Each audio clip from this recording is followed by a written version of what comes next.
coming up with also energy access and so on and so forth. That's another project that we are trying to implement here in Togo. So when it comes to digital, we are also trying to do a lot. As you know, this government has like a national development plan, and one of the key pillars of that national development plan is looking into the agriculture sector. And agriculture is quite, employing, using a lot of people here. Almost, I think, 70% of the population is in the agriculture sector. So with our partners here in Togo, with this company which is based in France, it's called the Digital Africa, we are trying to set up a hub, what we call the Agri-Tech Hub, which is going to be like an agri-tech hub that will be looking into, developing new solutions and digital solutions and new innovation in the agriculture sector. It won't be only for Togo, but we are trying to we are thinking to have it as a sub-regional or regional hub for West Africa on agriculture-related issues. So we are currently working on that, trying to set it up. And based on that, we have also, we are trying to set up these knowledge labs in the 5 regions of the country. We have done 2 so far in the capital city and in the second biggest city. We call them Nunya Lab. Nunya in local language means only knowledge. So we have this knowledge lab. You can definitely Google it. And you will see we are doing a lot of things, but mainly our focus and our main focus is youth employment. That also is a big thing, not only in Togo, is a big challenge, not only in Togo, but also in the whole continent of Africa. The youth bulk is, youth unemployment is a big problem for all the governments. They are trying to find ways on how really they fix it. And the government here is looking into youth employment very closely, and we are working with them, setting up those knowledge labs where we are providing a lot of coaching, a lot of trainings, a lot of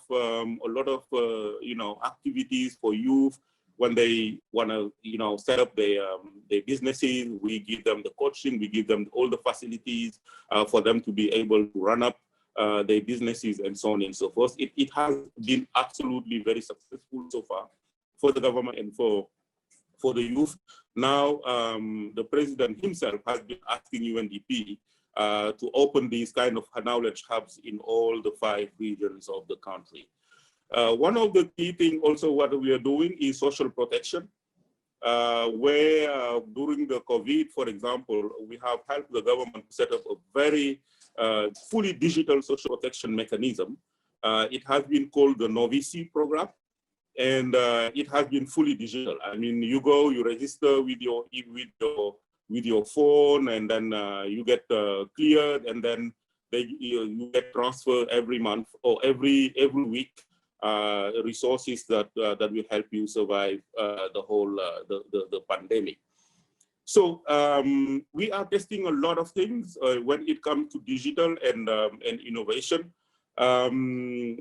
We are doing it because we were able in UNDP. I'm sure you have heard of the UNDP Accelerator Labs, which we have now in 90 countries all over the world. And Togo has been lucky to get one of those accelerator labs. And we have 3 people. One is working on an expert on exploration, another expert on solution mapping, and another expert doing the whole, what we call trying to test the solution that we have, if they're going to work or not. I mean, the idea of the accelerator lab is to test new solutions, local solutions, and if it works, then we're going to help the government to scale it up. So they have been doing amazing work so far. And 2 weeks ago, I got a call from the Prime Minister's office telling me, hey, Aliou, we want UNDP to transfer the accelerator lab into the Prime Minister's office so that they can help us look into those various solutions that you guys are piloting and to help us really move forward on this. just to say that we are trying to do a lot of things. If there are questions or if there is more interest on what we do here in Togo, I can share more definitely. But just to say that innovation is definitely an accelerator for the SDG. We have to really look into it. We have to give it credibility, and we have to make sure that the innovation that we are trying to champion and the digital transformation that we're trying to bring on board must also benefit the communities and the local people, because they need it. There won't be any development in Africa if the communities and the local people are not part of it. So that's, I think, a very, very serious issue that we need to take on board. I'm going to stop it here, and then hopefully, if there are more questions, I will be more than happy to respond. Thank you, Tedros. Thank you very much, Mr. Aliyu. I think we will also, for these insights and experiences in Togo, that has also more implications, broadly speaking, on UNDP's activities. And I think we'll open up for the question and answer sessions after the next speaker, and take it from there. Okay, so next speaker we have is Dr. Salam Muhammad Kasim. She is a director of Center for Development and Technology Transfer at the Tanzania Commission for Science and Technology, or COSTECH. She has a background in civil engineering, and before she joined COSTECH, Dr. Salah has been working at the Dar es Salaam Institute of Technology as a senior lecturer in civil engineering department.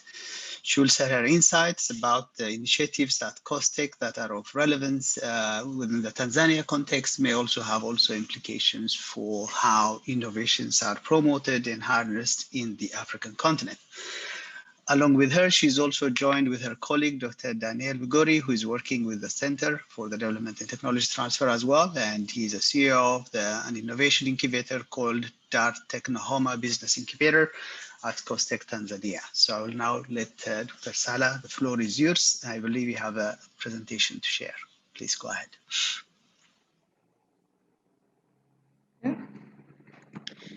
Thank you very much for inviting me in this very good meeting and useful meeting for us. Yeah, my name is Salah Kasim, as I said. I'm working with the Center for Development and Transfer of Technology, that is CDTT, at Tanzania Commission for Science and Technology in Tanzania. What we are going to present today is just to share what we COSTECH doing in Tanzania and our mandate. We have innovated through COSTECH. We have different innovated ideas and from different perspectives in Tanzania. Some of these have been shared here. We have on-chair water refrigeration technology. All of those are presented here are some of the innovation which has been developed and supported by COSTECH. We are working with the private sector, government, and academia participation. We are linking with the private sector, government, and academia, and also research and development institution.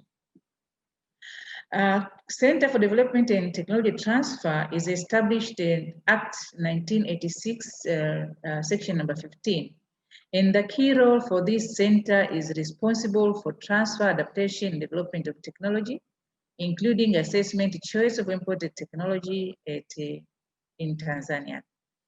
Then this is the mandate of center. Center is divided into three main sections. We have technology acquisition, development section, have development management and transfer section. We have innovation technology and emerging technologies. Key responsibility for this center is acquisition, selection, evaluation, monitoring, and registration. First of all, we have acquisition and analysis of information in automation technology sources, selection and evaluation of technology for development making, registration and assessment of imported technology and domestic technology resources and manpower, and registration and evaluation and monitoring of technologies transfer agreement. Those are the key responsibility of our center. So also we are promoting, we provided training for technical personnel in various technology transfer and innovation. We assist the institution in negotiation of contracts for their technology of foreign technology to facilitate development of indigenous technology and identify constraints, technological need for utilization sector of economy with national framework. So CDTT is again divided into another subsections. What are we doing for all of these three sections? Activities and projects we nurture and grow startup to create successful business through incubation program, fostering innovations through innovative cluster initiative, develop mechanism registering technology agreement, local and technologies, and coordination of innovation funds. So we have innovation fund from the government, and also we have innovation fund from the development partner. Nurturing innovative ideas through innovative spaces, that is from the hub. And in the case of COSTECH, we have the first hub, which is now a mother of the hub. This hub, the overall series of other hubs which are developed throughout within the country. So the one we have is the major hub in Tanzania. And also we monitor and coordinate science and technology innovation issues. Who are the key players in Tanzania innovation ecosystem? The key players are the government itself, that is policymakers. We have private sector as a partner. We have academia. We have incubators as its acceleration programs. We have NGO, we have development partner, financial institution, regulatory bodies. All of these are the key players for the innovation ecosystem in Tanzania. So how, and our coordination mode, we have this quadratic helix confederation to create a learning process and encourage collaboration among key actors. This is government, have industries, we have a higher learning institution, we have also research and development partners. Also, we have competitive innovation fund, which is coming from the government. This is a fund for advancement of science and technology. This fund is directly used for promoting and supporting the young innovators and technology transfer within the country. Also, we have a program called Makisatu. This is to support participants. We have this, every year we have this Makisatu program. It's a competitive program in which the innovators are coming from different areas. They are coming together, they compete. So those who are winning, they get some fund from this. We have from the grassroots, we have academic institution, we have university, we have research development, also innovators. But also we coordinate Southern Innovation Fund support. We have this support program in which we have also the innovator, they have to compete for this fund, and at the end of the day, we get also that one as well. We have also joint support innovation to innovate project from South Africa with Tanzania. Nurturing innovation ideas. From this Buni Hub, we have many major programs. We have the following major programs. First of all is internship program. This is for the young entrepreneur, the young innovators. We have Buni mentoring program, that is startup and hub managers. We have Buni community program, this is innovators and hubs incubators. We have support establishment of new hubs, and also through this program, both skills development, innovation are promoted from different perspectives. Also, fostering innovation through innovation clusters. We have also clusters. Aim of this is to show a proof of concept of the innovative clusters in Tanzania context via guidelines, model, and also we have framework. For this one, we have also a partner, SIDO in Swedish is a partner for supporting this program. Follow triple helix model, academia, SME cluster, and government to promote socio-economic development. At the moment, we have 15 major clusters who are promoted and studied in order to promote evidence to the local government authority that is very important to use innovative cluster initiative platform for technology transfer and the economic growth of the nation. From these, we have tried to develop some guidelines is to assist the clusters to work well. guideline for technology assessment, framework for program, cluster research model. So also within the clusters, we develop research, so the researchers are researching on those clusters. So we come up with the very good researches and also the technology out of those clusters. We have guidelines for export, we have guidelines for skills development, and we also develop mechanisms for registering technology transfer agreement, local and foreign technologies. This is in the process. That is, consultative workshop according to the TOR will be done soon. Start the existing arrangement and also to develop tools for, and also to conduct a training on data. Other support to innovation, we have technology extension program. This is in our plan. That is, we need to have a mechanism for facilitating technology development and this transfer initiated. This is like a station. We are looking to have a station program on which technology transfer will be, different technologies will be presented and also will be developed in that station. And also we have Innovation Week under Ministry of Science and Technology, as I said, to compete those innovators and to give some support in order to develop further their innovation. We have also Science Technology Indicator, Innovation Indicator Survey in collaboration with National Bureau of Statistics. This is in the process, and also we advise our innovators to have the IP, that is intellectual property, so their innovation will remain safe. And also in the case of monitoring in the coordination of science, technology, innovation tools, monitoring the evaluation framework tools for indicator survey, guideline for innovator and innovator and the traditional logic practices, research innovation grant manual, cluster research model. This is under piloting, technology innovation assessment and piloting. These are some of the tools which we are using for our innovation development. Also, we have this DTBI, as I said, today we are together with the CEO of DTBI. This is a business incubator. It was established in 2011 by Info Development COSTECH. This is under COSTECH as well. So the purpose of this is to nurture and grow ICT startups to create successful businesses. So they come here when they have their idea, they have like a prototype, and when they graduate, they're supposed to have already the product which need to be commercialized. We have business model that is a pre-incubation with Buni Hub and other hubs, and have startup, as I said, now growth of companies, because we do this in order to make sure that our younger entrepreneurs, our younger innovators, at the end of the day, they are going to support themselves in the employment, they create employment, and also they add value to the economic growth of our nation.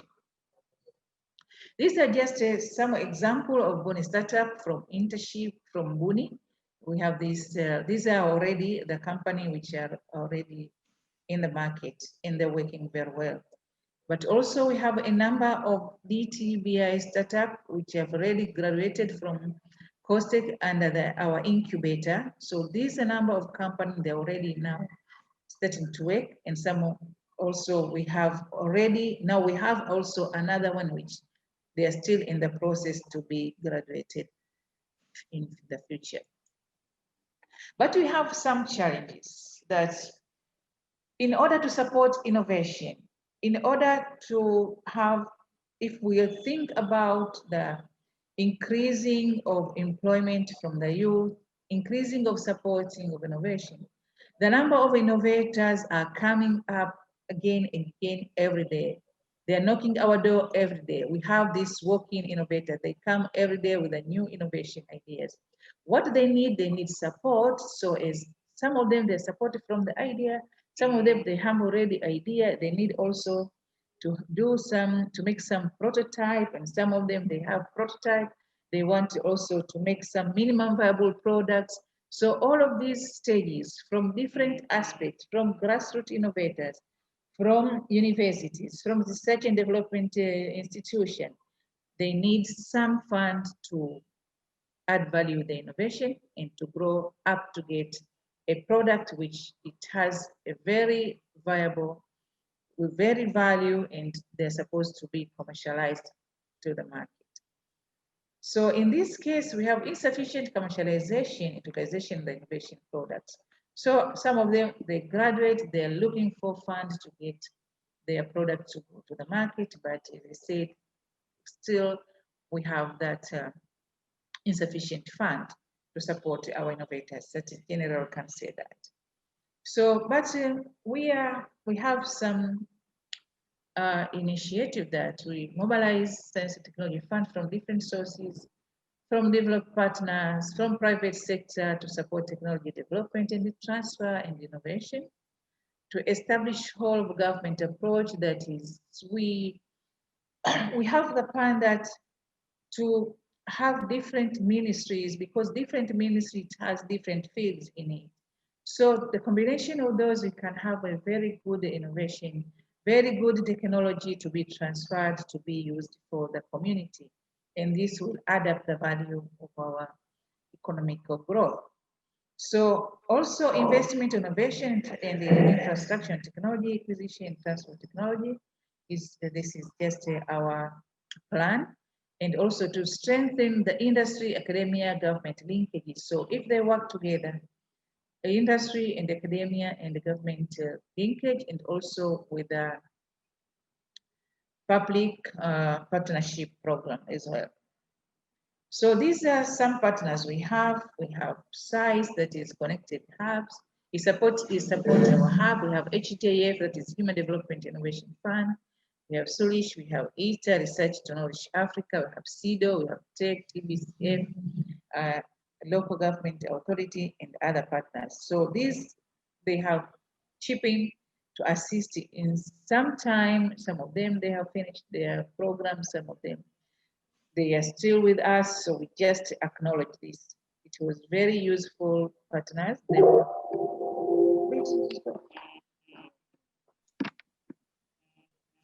All right, thank you, Dr. Salha. So still coming, sorry. So we have CD. Are you still with me? Yes, we're with you. Thank you so much. We have a few minutes now. So this is just some of your partners, and we have finished our presentation. Thank you very much for your listening and your attention.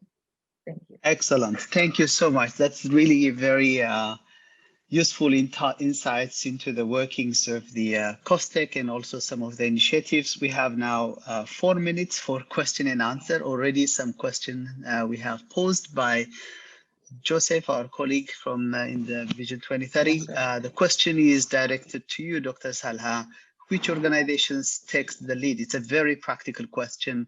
Which organizations takes the lead in the digitalization for digital health, school connectivity, and society at large in Tanzania? If you may speak quickly to that, please.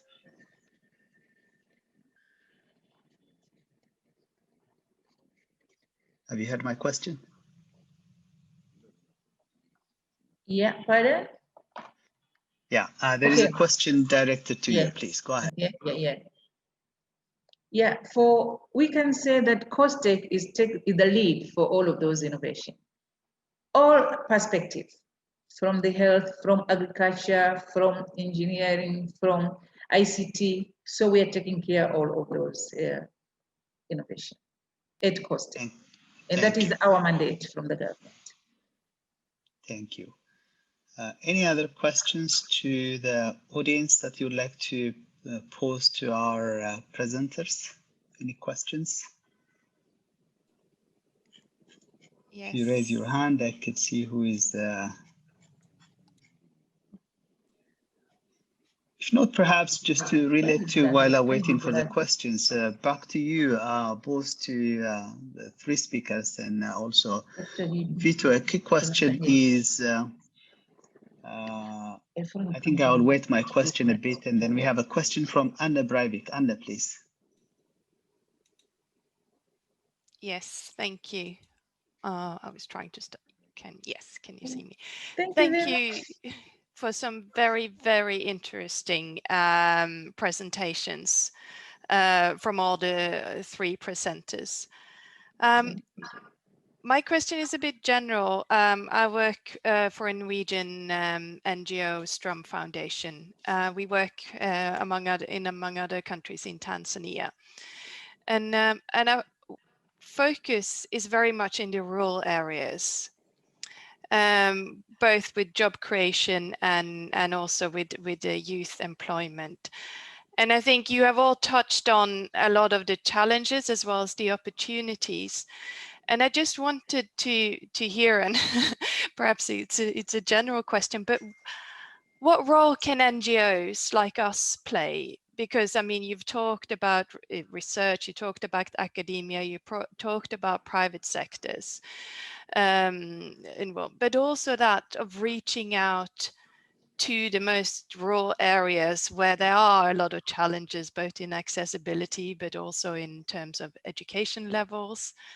It would just be very interesting to hear, because I think a lot of us NGOs are sort of trying now to navigate this room of how do we engage both with innovation, but also with digital development. It's not necessarily our strength, but our strength is sort of being able to be out there working in the rural areas. And I'd like just to hear some reflections about what would your advice be of how we could strategize in this area? Thank you.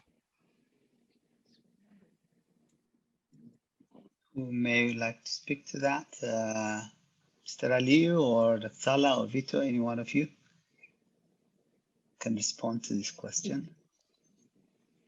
Yeah, as I said, COSTECH is like the father of the innovation technology in Tanzania. So we touch all of those aspects. We touch NGOs, even if I didn't mention here, but it still is with us, because I said we are the umbrella of all innovations. And now our plan is to go into local government authority. From local government authority, we are going to extract also those NGO, also CBOs, SME, those who are dealing with the innovation or they have innovation. So if we create, our plan is to have many hubs and incubators into into local government authority. When I'm talking about local government authority, are we together? Do you understand what I mean?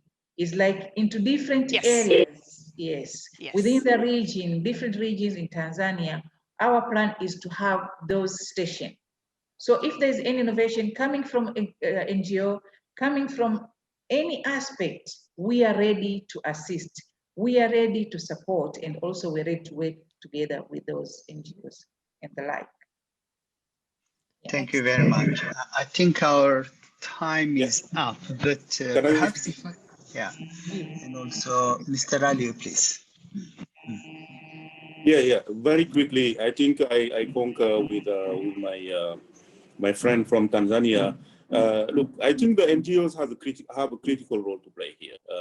For example, in Togo, we work with a lot of NGOs like Christian Relief Services and so on in rural communities. But I think what is really what she has raised just now, the case of Tanzania, is exactly the same. I think the NGOs need to be very engaged with local government authorities. What I see most of the time here in West Africa is most of the NGO, they are disconnected with what is currently going on. They are in the field, they are doing a lot of stuff, but it's not connected with what is going on at the highest level. And I think that's absolutely important.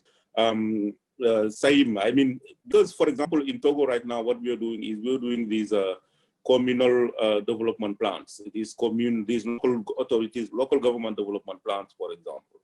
I think that's also a very important platform or very important opportunity for NGO to get engaged into that process, because that's where we're going to infuse the whole issue of digital, local digital transformation, innovation, and so on.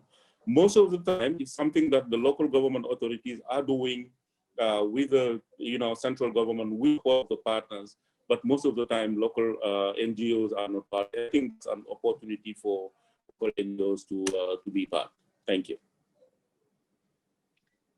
Excellent. Thank you so much. There are so many questions that are coming in as well in the chat for all the speakers, particularly to Vito as well. Our time is up, but since we already ran a 5 minutes delay in the beginning, I'll just 2 more minutes to take if the chair allows us.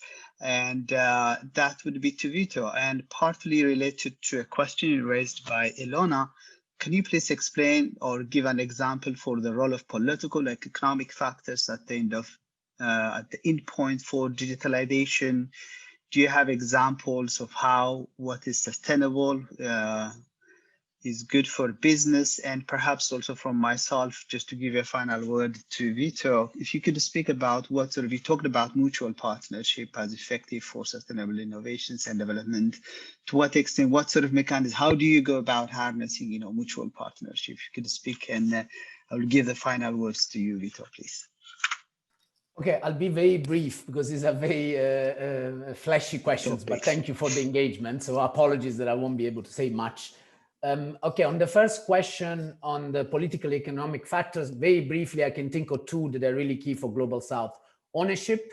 We cannot just have foreign companies controlling entire digital markets. That's key. So there has to be partnership, there has to be ownership. Second, regulation. We cannot have double standards where fake news or privacy are regulated differently in Zambia from Norway. So there's telegraphic, but just to give you some examples. On the question from Thor Halvorsen, my provocation was very much on diversity. Again, so sustainability is very big. So I'm not talking about sustainability on all fronts. In terms of diversity, partnership, mobility, diaspora, really, again, what we're seeing in Nigeria, for instance, on the technology hubs is very, very promising. And there are very few of this international partnership than doing that. That the US and partially the UK, but mostly the US are far more advanced than Europe because they are more mixed, because they care about diversity more, not necessarily because of ethical reasons, but because they do it better. Theodorus, can you briefly remind me your question? Sorry, the third one, I lost it, and then, yeah. Third point is sort of, how do you harness mutual partnership? How do you go about that? If I am an innovator here in Norway trying to do something good, how do you go about, what are the lessons from that experience in terms of harnessing and enhancing partnerships? I think I look for, again, I start from mutual benefits, both economics, but also social and political. What is it that these 2 partners can achieve? And I would start from that rather than assuming that my potential partner already have something for them. Excellent. Sorry, very brief answers. I don't think they're very exhaustive, but they are. The good thing is, I think our speakers would be present for most of the time during the sessions. I would like now to thank both the 3 presenters, Vito, Mr. Aliu, and Dr. Salah. Thank you so much for your interventions. And I will give the floor back to the chair. Marcus, back to you. Okay, thank you very much, Theodorus. So now we have 5 minutes left of our break.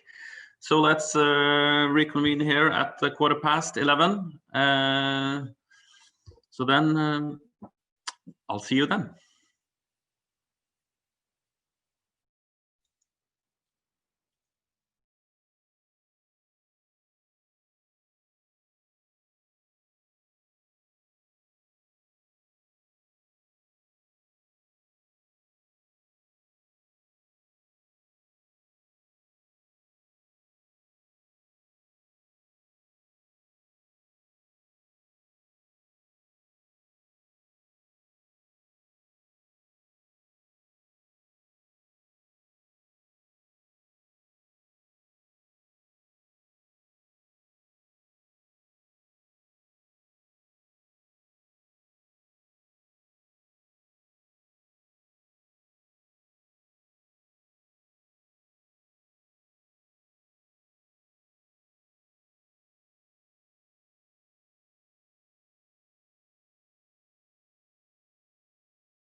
Okay, that was 5 really quick minutes. I think we'll wait until 17 past, so in order to give people a chance to get their coffees.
Okay, so we're back. Hopefully everyone has had time to get themselves a coffee in this short break. Yes. I also have to say thank you for a very interesting first session and all to all presenters. Also very interesting to hear how there are sort of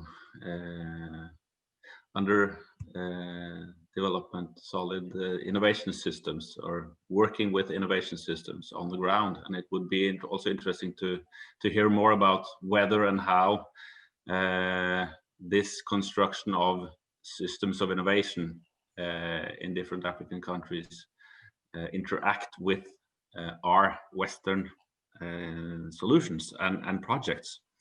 So perhaps that could also be addressed throughout the day.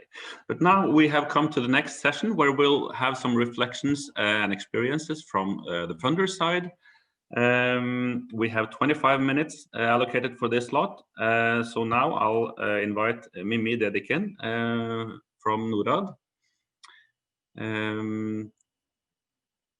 to present some reflections and experiences. Mimi, are you with us? Yes, I am, Marcus. Great. Then the floor is yours. Thank you. Thank you all for attending this event today and for FAFO for organizing it.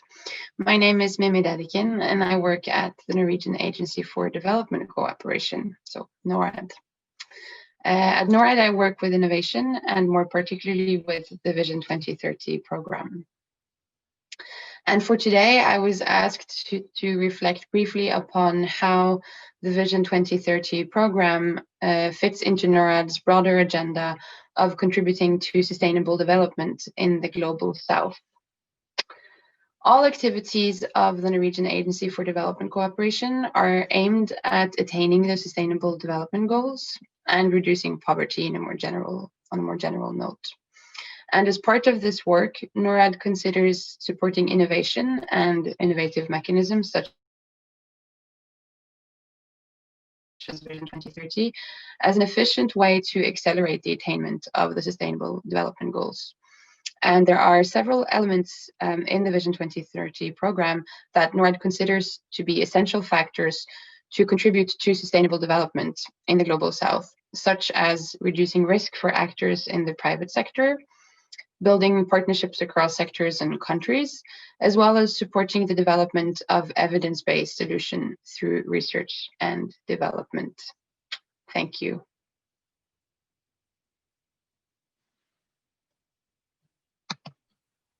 Thank you very much, Mimi, for this introductory reflections and informations. Then we'll move on to the next speaker on the funder's side, which is Zlata Turkanovic from the Research Council of Norway. Okay, hi. I'll just start by sharing my screen. Okay, yeah. So I hope you all can see this. Can you nod, Marcus? Great. Okay, so my name is Zlata Turkanovic, and I'm a senior advisor at the Research Council of Norway, and I work with the Vision 2030 mechanism together with my colleague Camilla Grime, who's also logged on to this meeting today. So we got the two questions to answer.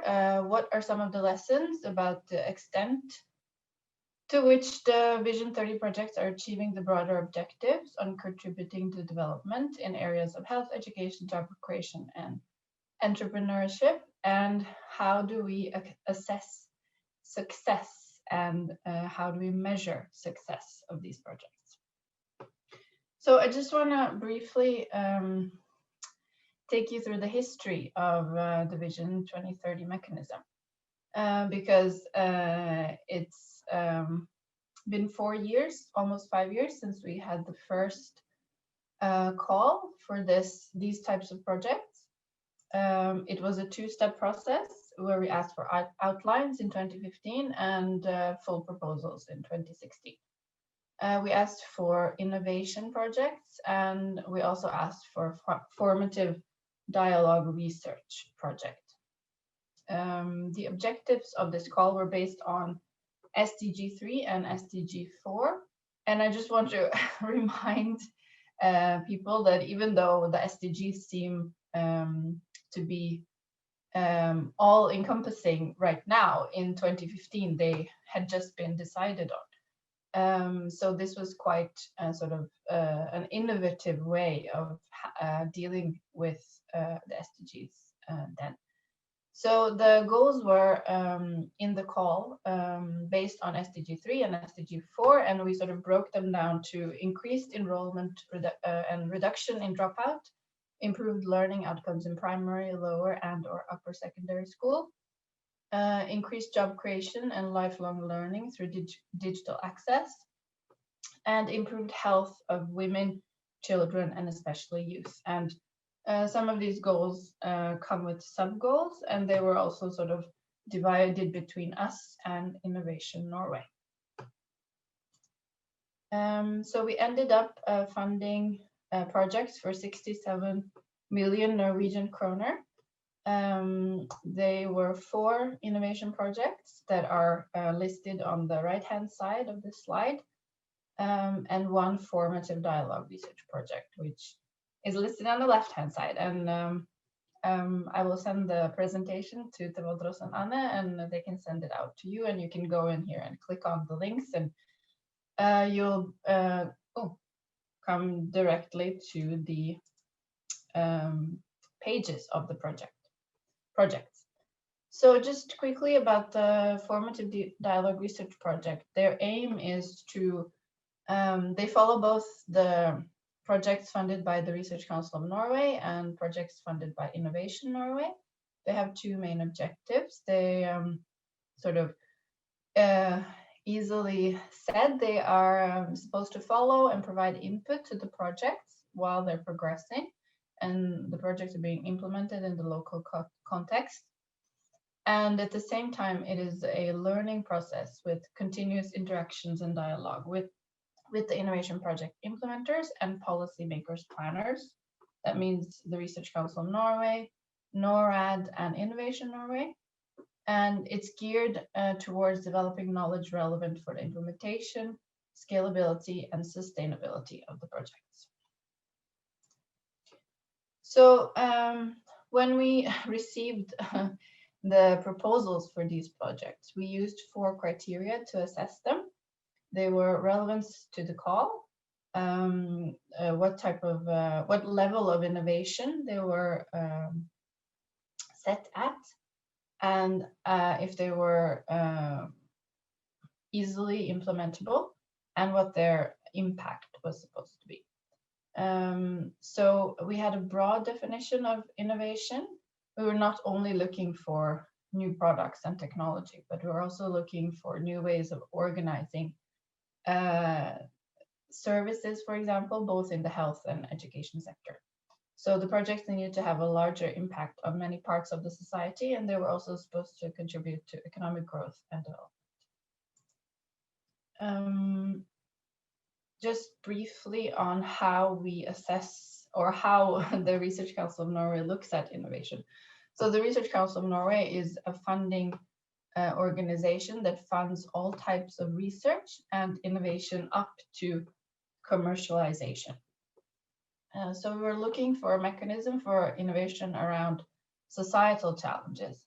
Again, I just have to remind everybody that this was in 2015, and we didn't really have a program for that at that time.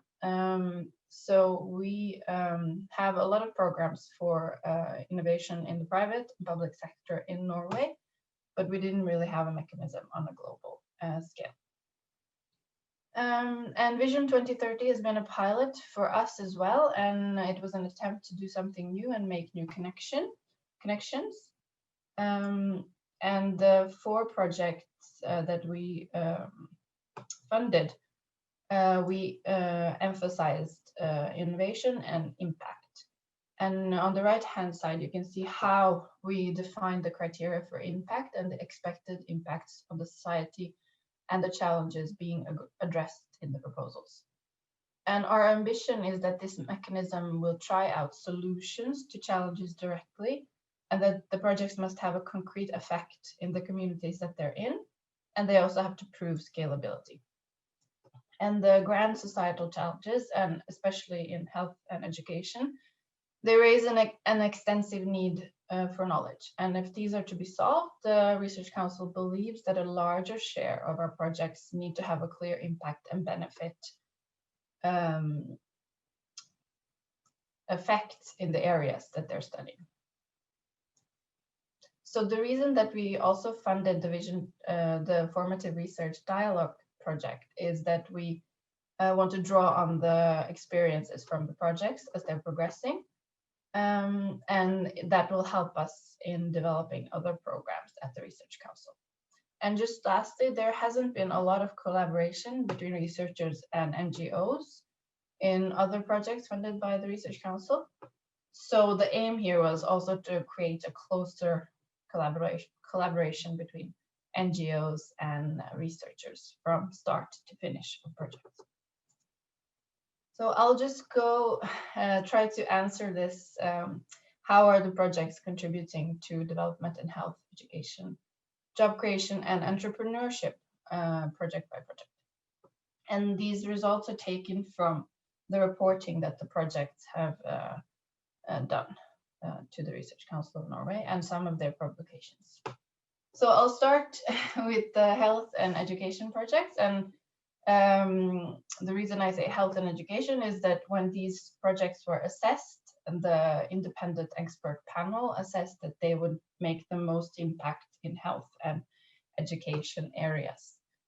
So the project New Hearing Care Service in Tanzania aims to reduce poverty by ensuring access to inclusive and equitable quality education and lifelong learning opportunities for hearing impaired children in Tanzania. They have developed a screening system that is game-based, and it has been tested with the children. They also tried out a remote microphone system in order to increase the volume of the teacher's voice in acoustically challenging classrooms. But their main lesson is that simple screening procedures are not in place. So the children go undetected when they have a problem with their hearing. So they might go through many years of elementary school learning where they can't really hear what's been said in a classroom, and that of course affects their learning. So the project results say that there is a need for a better cooperation between teachers and health workers, and there's a greater need to educate the teachers on hearing loss and hearing impairment and how it affects learning. And when there are digital solutions, they require financing, and they also need a solution for maintaining the equipment for long-term use. So this project scored high on implementability and scalability, and the results so far prove that this is still true for this project, but it won't be achieved during the project period. There's a lot of work left on the social side of innovation.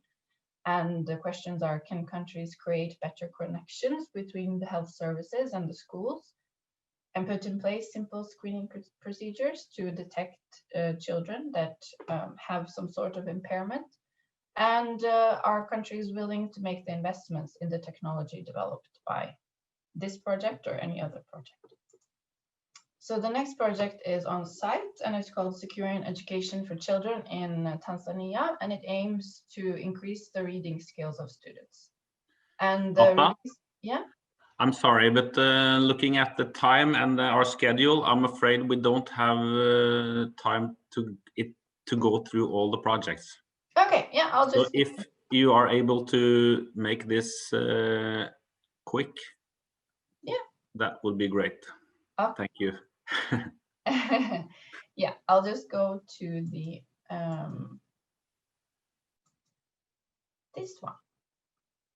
I think it's important for us as a research council to say that we're concerned about the scientific results, of course, and I think the projects have a lot of good publications that are peer-reviewed, 10 in total, and this is also counting the formative research dialogue project. But I think where they've done really well is in dissemination, which means that they've talked about their projects to a lot of people and in many different arenas. And I think this is really important to ensure that these projects are sort of scaled up and implemented in the context that they're supposed to be implemented in.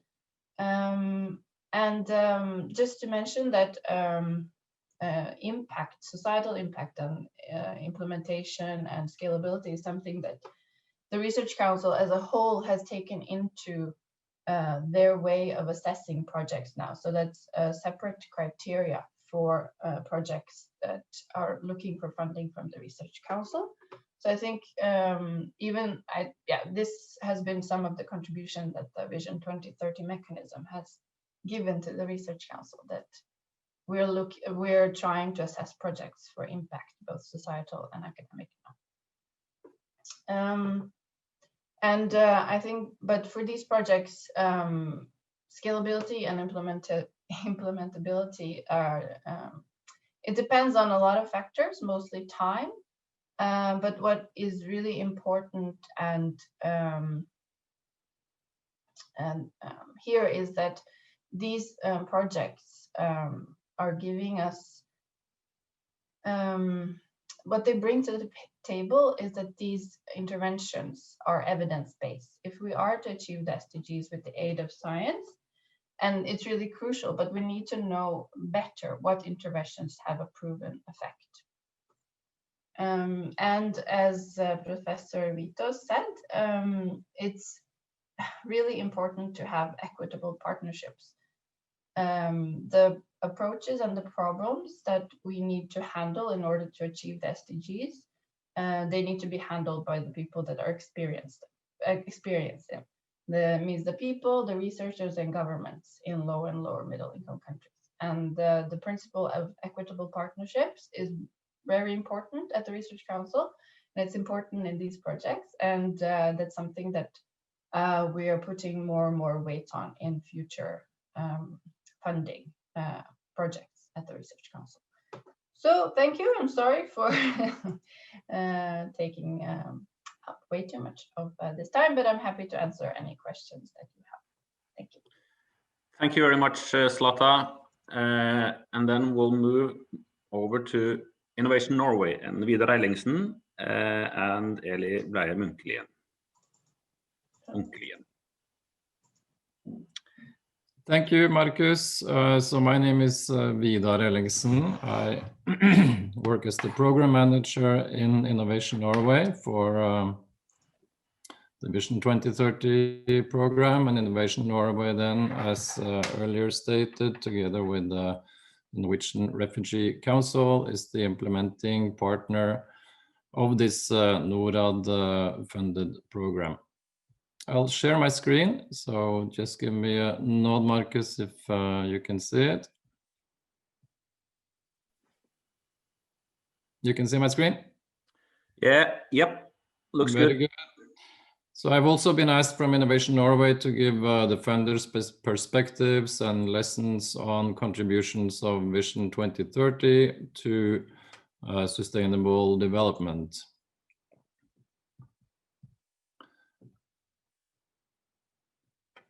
Maybe to start off, I think it's useful to remind ourselves once again what is the purpose and the objective of the program. So the purpose is to bring up innovative solutions that can help achieve the SDGs, specifically within education and health. And to promote the objective to promote poverty reduction in countries receiving Norwegian development assistance through developing and scaling innovative solutions. And before commenting on the results, I think it's useful to take a quick stock on where we are in terms of the projects and their completion. From the program was started in 2017, we've had a total of 104 million Norwegian kroner that have been dispersed from Innovation Norway in 3 main call for proposals. 2017, this was the first round where we had 12 projects. 12 grant recipients in 9 different projects, and the blue line represents the grants awarded, while the red line represents the grants dispersed. So as you can see, almost all grants have been paid out, meaning that the projects have been concluded, except 1 project which withdrew. In the second call for proposals, which was in 2018, 7 projects have been concluded. 1 project is under budget, while the rest of the projects are still under implementation. And in 2019, we had a 3rd call for proposals, and as you can see, most projects are in the startup phase, and hence it's too early to say much about the results and the impacts of the projects in terms of sustainable development.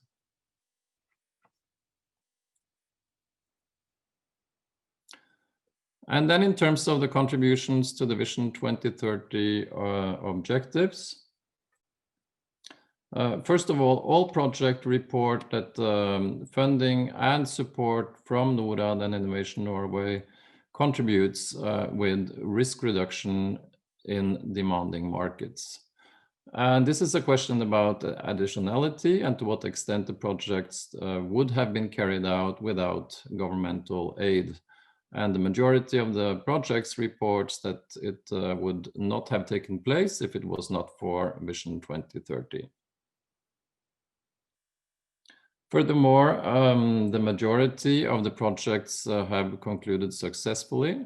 11 out of 12 grant recipients in the first round, where 1 project withdrew, and 8 out of 12 grant recipients in the second round, where 2 withdrew and 2 have been delayed.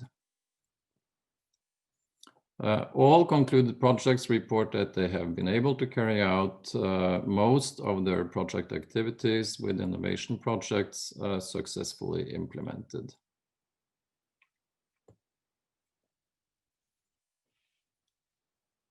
7 projects report that projects have created export opportunities and expanding business development in development markets, which is of course also from Innovation Norway an important success factors in terms of creating value for Norwegian companies and creating job opportunities.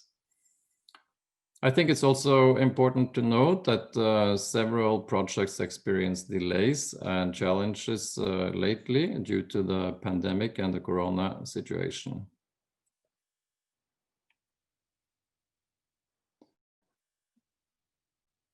Several projects that report to us say that they see opportunities for scaling, although it may be too premature to identify and document real scaling having taken place in the projects. When it comes to social impact, this is something that all projects are requested to report in the regular reporting to Innovation Norway. And many projects report that, that there is impact in terms of poverty reduction, job creation, and contribution to the Sustainable Development Goals, specifically within health and education. However, I think we should also note that when companies are asked to report this, it's probably a little bit the fox watching the goose scenario, asking the companies themselves to comment on the effect and impact of their projects. And therefore, an external evaluation is required with the proper evaluation methodology, setting the baselines when at the offset of the project, which is why FAFO is carrying out the formative dialogue research. In order to better address the impact of the Vision 2030 program, we would like to mention that we have an ongoing initiative now to document better the impact and the results of the projects. And Innovation Norway office in East Africa has been tasked to carry out project visits, which will be documenting and storytelling results from ongoing as well as, more importantly, the concluded projects, as well as providing advisory services and counseling to ongoing projects. And on that note, I would like to pass the word on to my colleague, Eli Bleie Munkelin, who is the manager of Innovation Norway's office in East Africa. Thanks, Vidar, and pleasure to meet you all and take part in this webinar here today. So for our East Africa office, we have our main mission is really to help Norwegian companies that want to expand to East Africa or find partners here or export, do business here, basically.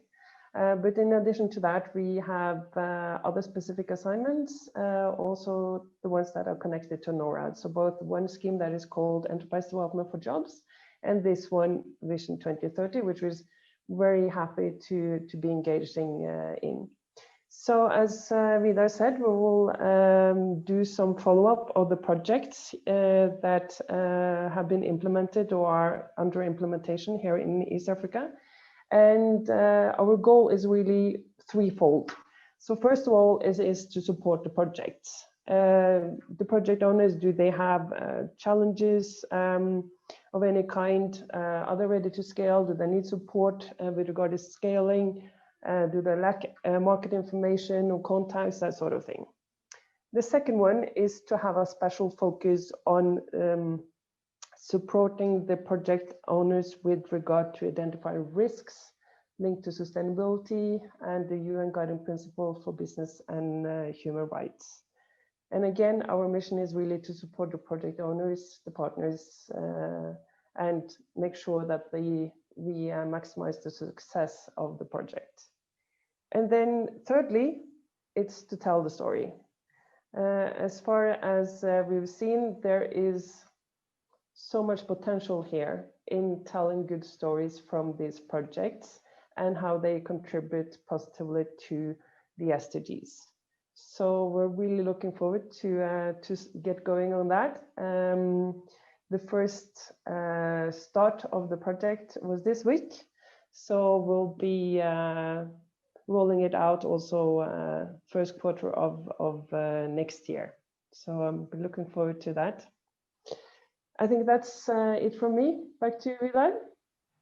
Okay, thank you, Eli. And for those of you who don't know Eli from before, apart from managing then the Nairobi office, I should also mention that she's very familiar with Vision 2030 from Innovation Norway, from previously having managed the Department of Business Partnerships, where we are located in Innovation Norway with the Vision 2030 program.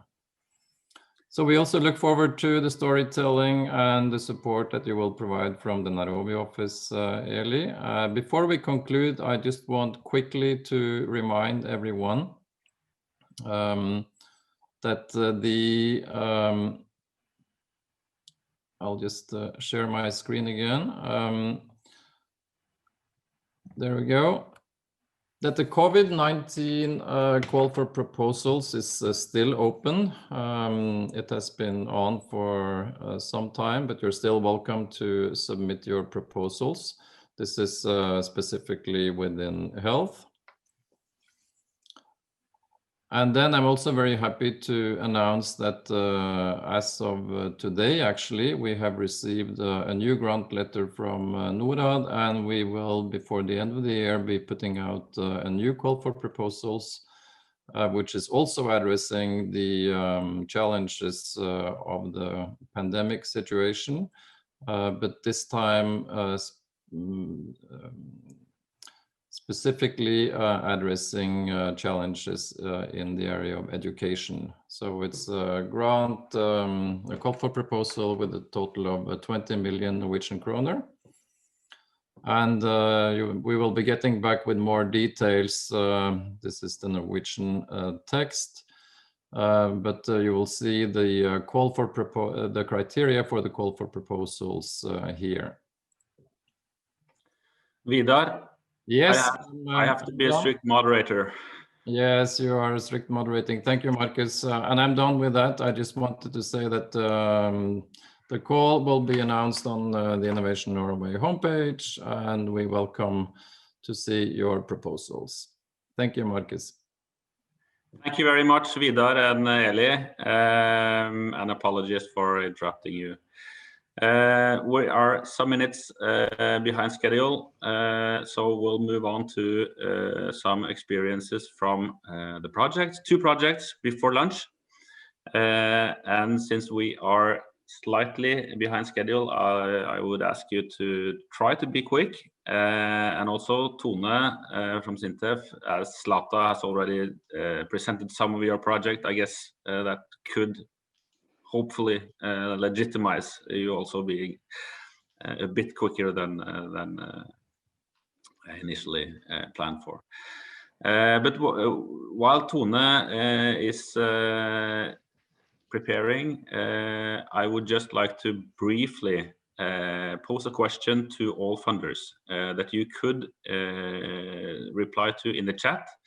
And that is that to me, it seems that much of this funding mechanism is oriented towards arranging for, stimulating, and nurturing Norwegian innovation projects, and in terms of developing them, implementing them, and upscaling these. So, but how do you work? Whether and how do you work with the governments on the ground, like we have heard this morning?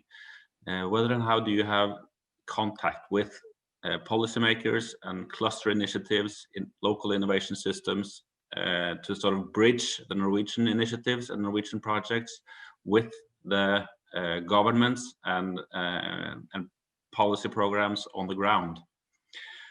So feel free to respond to that in the chat. And by that, I'll give the word to Tone Øderud in SINTEF. Tone, the digital floor is yours. Thank you very much. May you see my screen? Yes. Thank you. And thank you very much for very nice presentations and a lot of interesting information that you have all provided. So this will be more practical. And yes, I can try to be shorter because Zlata has done a beautiful presentation of our project. So I'm delighted to inform you about our project together that we have been doing with our great collaborating partners in Tanzania and Norway. And a short vision include children with hearing impairment in school and enable participation in society is the short version of our vision. And the partners are the Open University of Tanzania, Patandi Teachers College for Special Needs Education, and Norwegian University of Science and Technology, and SINTEF. And we are one of the Research Council program. And so we are reporting to the Research Council of Norway. So the background is that why do we talk about disability and hearing loss? It's because of 466 million people have a disabling hearing loss. And 34 of these are children, and the majority live in low-income countries. And Zlata talked about the challenges, and many children drop out of schools because they are seen as slow learners or troublesome kids because they are not concentrating, or they have a cognitive challenge when they have a hearing challenge that can be prevented. And also the background in Tanzania, they have a very strong strategy on inclusive education, which has been one of the success factors for our project, I strongly believe. So this is from one of the screening sessions. So we have this game-based system for screening instead of traditional audiometry. We are using traditional tablet computers that can buy off the shelf and headphones. And we have developed software based on gaming for testing the hearing. And we are testing for the hearing loss about 25 dB, which is according to the UN, to the WHO standards.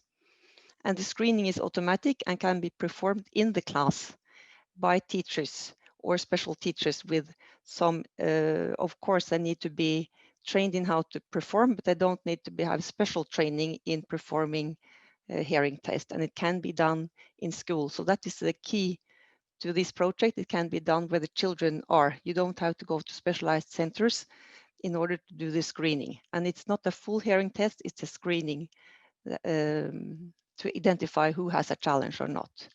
So how do we approach the UN Sustainable Development Goals?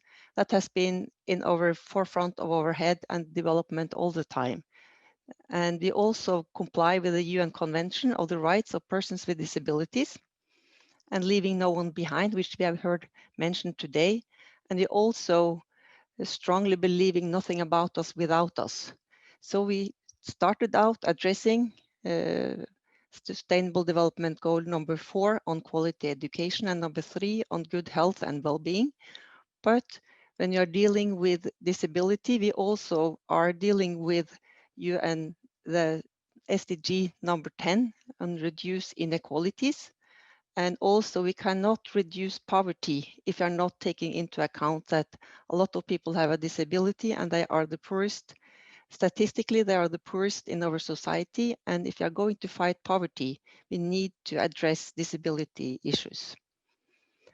So far, we have not been able to address the job creation, but that's the next step that we would like to address. And then we are going into SDG number 8, and of course SDG number 17, collaboration is one of the basic SDGs that we have been implementing.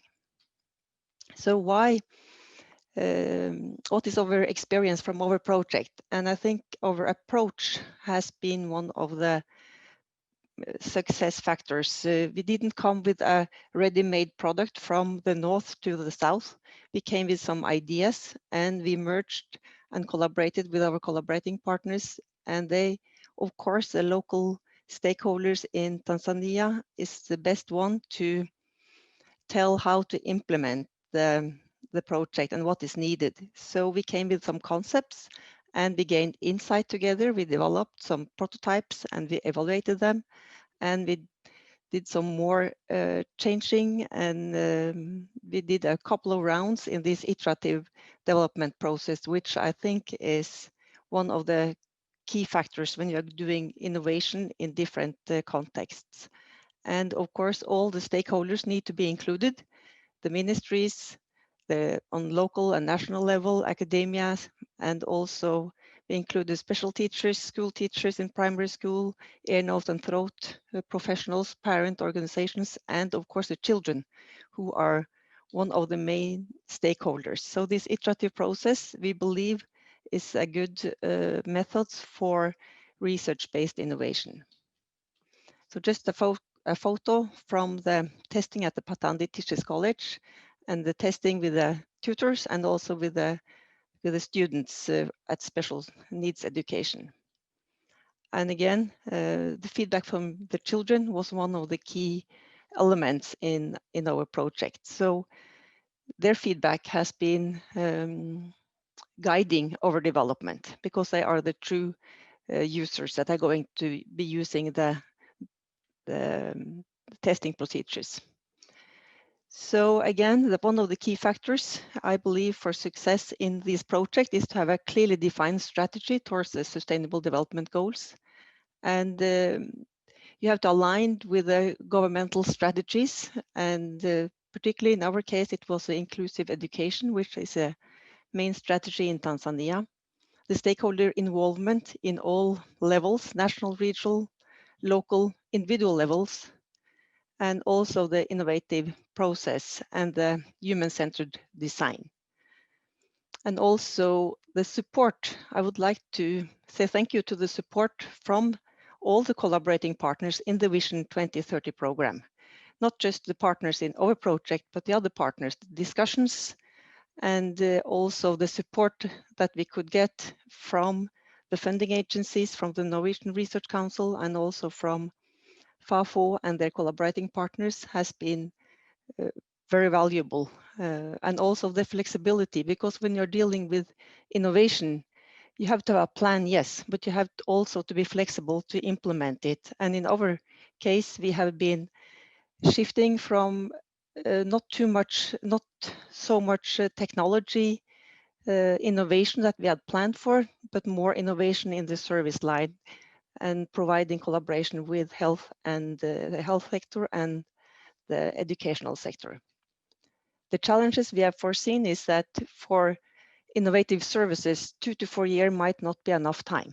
So, and we would like to stimulate and continue to stimulate the collaboration between the governments, industry, academia, civil society, and in our case, civil society is often non-governmental organizations and organizations of people with disabilities and individuals with disabilities.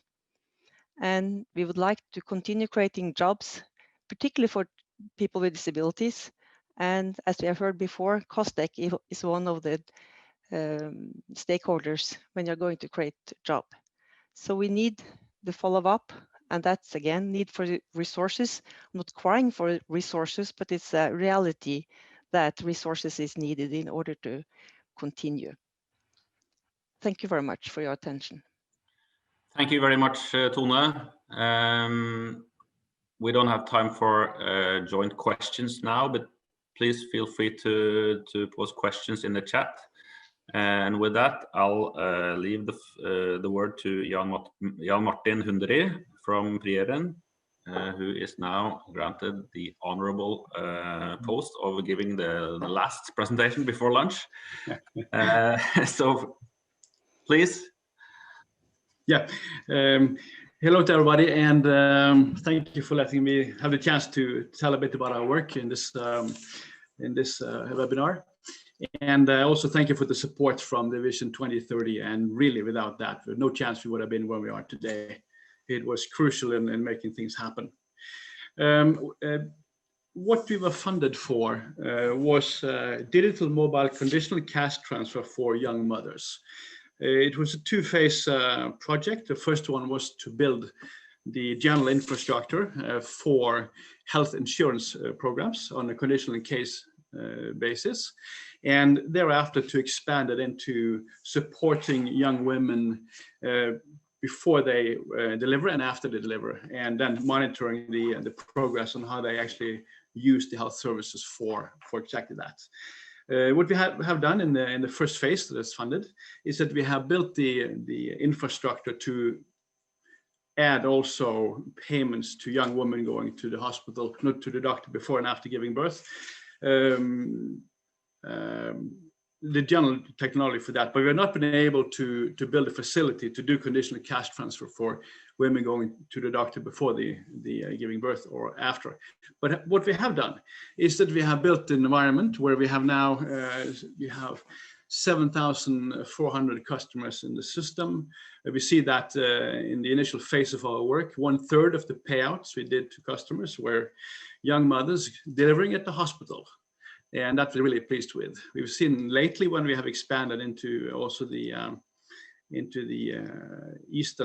western part of Kenya, we see that the 1/3 of payouts going to young mothers been reduced a bit because so much malaria is in the west of Kenya. That's also taken up quite a bit of the payments from our health insurances.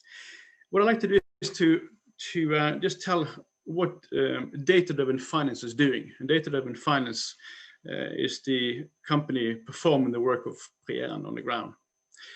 What we've done is we have built a digital marketplace for health insurance in Kenya, where we combine the underwriting capacity of an insurance company with the end users having access to a simple mobile phone or a smartphone's capacity to use that phone to buy an insurance and also to participate in confirming and validating data related to deciding on a claim payout or not.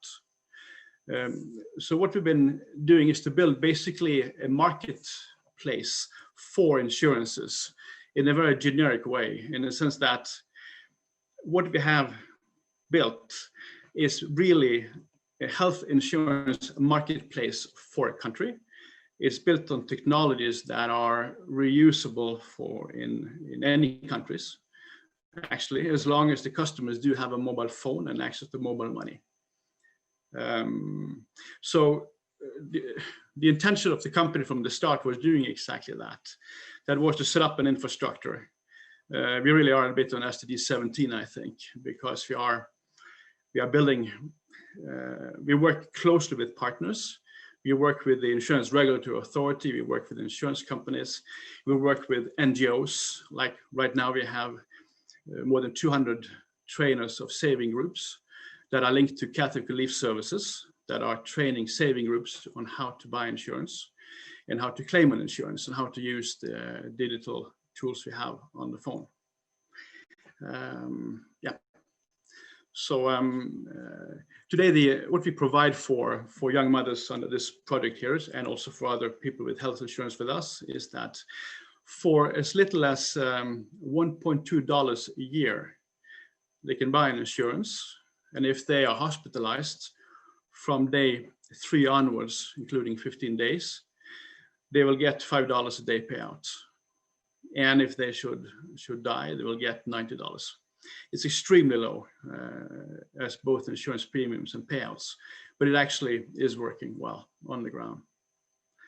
We also noticed that our work now, just next week, we will pass 7,700 paying customers in Kenya. And by doing that, we actually passed the average of historical numbers of paying customers in microinsurance programs in Africa at large. So we have arrived somewhere. And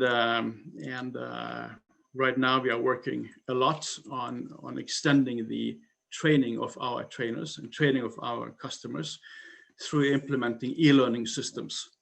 So we can use like WhatsApp platforms and other ways to strengthen the skills of our trainers that train the groups of customers and also our customers themselves. What I should mention is that when we built our solutions for digital cash transfer, we realized that usually you don't have a good digital footprint in developing countries. Customers are in informal settlements. And like in Norway, you have so much digital data, you can easily pay out automatically an insurance claim for travel insurance without even having a dialogue with the customer, more or less. We deal with customers that we don't have data on usually. So we have to work together with the customer to harvest the data on which to base a decision to pay out the claim. So what we do is that we actually digitize trust within informal groups like saving groups. So we train saving groups on risk products like health insurance, how to use a mobile phone in that process. And then when somebody claims for, let's say, a young mother going to the hospital to deliver, she will send a message on a simple phone to us, and our system will randomly select 5 people in her saving group to confirm that she actually has went to the hospital for deliverance. And that triggers automatically a payout to a phone. And that way we use product interactions within informal or formal groups of people that trust each other to confirm statements. And then we lower the cost of the process through doing that. So yeah, so basically what we have built is an interaction between the poor, usually poor end consumer that's never heard about insurance before, and an underwriter, an insurance company that has not been able to reach these groups because they have not been able to reach them digitally. But through combining the analog with the digital, like the digital is us, and working together with like the Catholic Relief Services, CARE, and other organizations handling saving groups, we combine the footwork on the ground in the saving groups and that trust into the digital sphere. So we're able to harvest data on where to automate work processes and then keep very low cost, and then be able actually to build a sustainable business around $1.2 a year in premium from a customer. And we are dependent on huge volumes. So from the start, our company is built in such a way that we can scale into the hundreds and thousands and millions without that affecting our fixed cost very much. So we really hope that what we have built is something that will nudge the insurance industry to start working a bit like us. Like, look at us as a seed building a solid tree of business. What we need to serve the about 3 billion people not having insurance is to build a forest of similar companies to what we are doing. So you welcome competitors on the arena to learn from what we are doing to solve this issue of these huge populations not having any form of formal insurance. Starting then with what we got funded with from the Vision 2030 on conditional cash transfer for young women. That's been a fantastic starting point for us in our work. I think that's about what I like to say. And thank you. Thank you very much, Jan Martin. We are, could I just very briefly to both of you, to both Tone and Jan Martin, ask you, because these are nice presentations, it all seems really sort of smooth to do this, but what has been the greatest challenge in your work so far? Really quickly, if it's possible to say, what has been the most challenging part of this journey for both of you? And then we're off to lunch, an extended lunch. Are you starting, Jan? Ladies first. Thank you.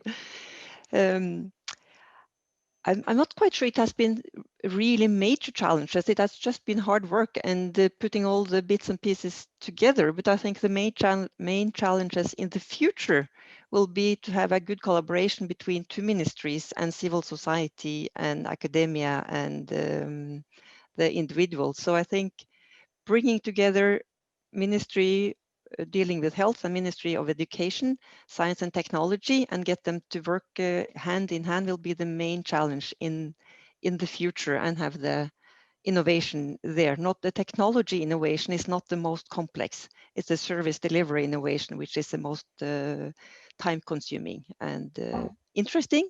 And but it will be that there is the main challenge in the following up, I believe. Great, thank you very much, Tone. So interacting more closely with the local innovation systems. Jan Martin? From our side, I think I can confirm what Tone is saying too, that we are not allowed to pay our trainers or a sales agent. We are not allowed to pay them a commission for the work they're doing in the groups on promoting insurance. And doing that is hard to incentivize them in a proper way. But we found ways to do that anyway, but that's been hard work. When it's coming to technology, it's just an endless series of small challenges that we solve continuously. We have a staff of programmers and work with them all the time, but that's what you always do when you build a digital business. I think maybe the largest challenge is really the complexity of communicating to the world at large what we are doing.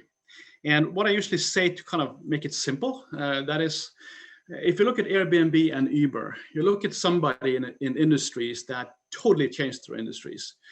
What they do in Uber is they connect the car and the driver with the passenger, and they do all the work in between, like scoring people, payment systems, all the rest of it. If you look at Airbnb, you connect people needing somewhere to stay and somebody having some place people could stay. And there's an enormous amount of work inside. So you call them a transportation network service, you call them an accommodation network service. What we have built is actually, we have built an insurance network service. We do all the work between insurance company carrying the risk and the customer buying the insurance. And that is so complex. They try to explain what we are doing. I'll lose people right away. And that's been a huge problem. Now we're getting really good tractions on the customer side. We have more than 4 times more customers now than we had in September, accelerating really fast. And now when people can look at numbers, they can trust what we do. So I hope that challenge of communication is now being less. But it's hard to tell people what we do, actually. That's been the main challenge. Very good. Thank you. Thank you very much, both of you. And with that, it's time for lunch. We are 12 minutes behind schedule, and therefore we'll postpone the start after lunch till 35 past 12. So 12:35, we will reconvene here for some group work and joint reflections. Please do not leave the meeting, as you will all be divided into groups now. So you can mute yourselves and turn off the camera, and we'll see each other again at 12:35. Have a good lunch, everyone.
Welcome back, everyone. I hope you have had some good discussions within the 5 groups. We will now spend some time in listening to what has been going on in the 5 groups. So I will invite each group to have a maximum 5 minutes presentation, and then maybe there will be a few minutes left for discussion at the end, but also feel free to also add comments in the chat during the presentations. So the first presentation will be from room 1, which was the room with Zlata and Tevodros and Josef and some others. Who are the presenter from that group?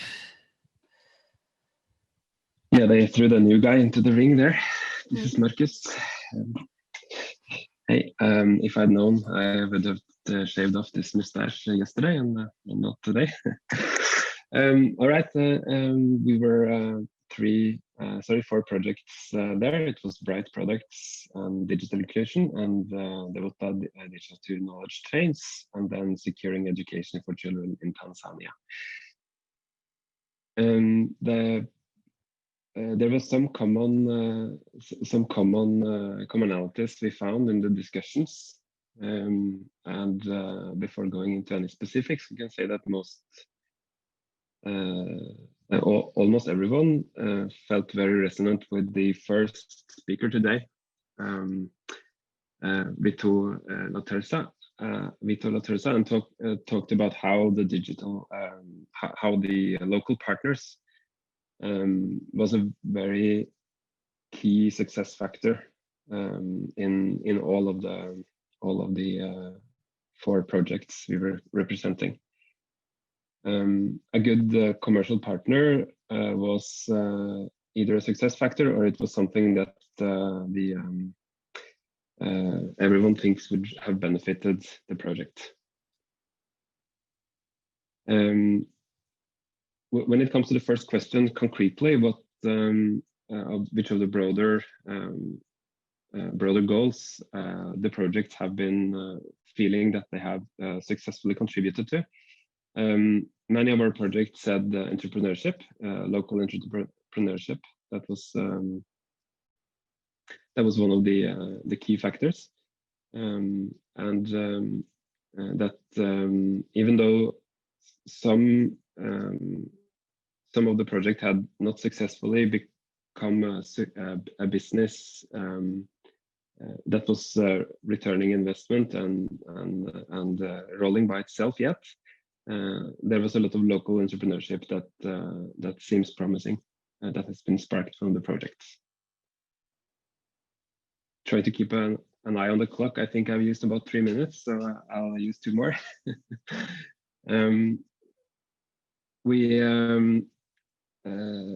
saw a common challenge across the project that has been running for a while on getting the ball rolling on the financial side, and getting these projects to be self-sustained and return and have an ROE.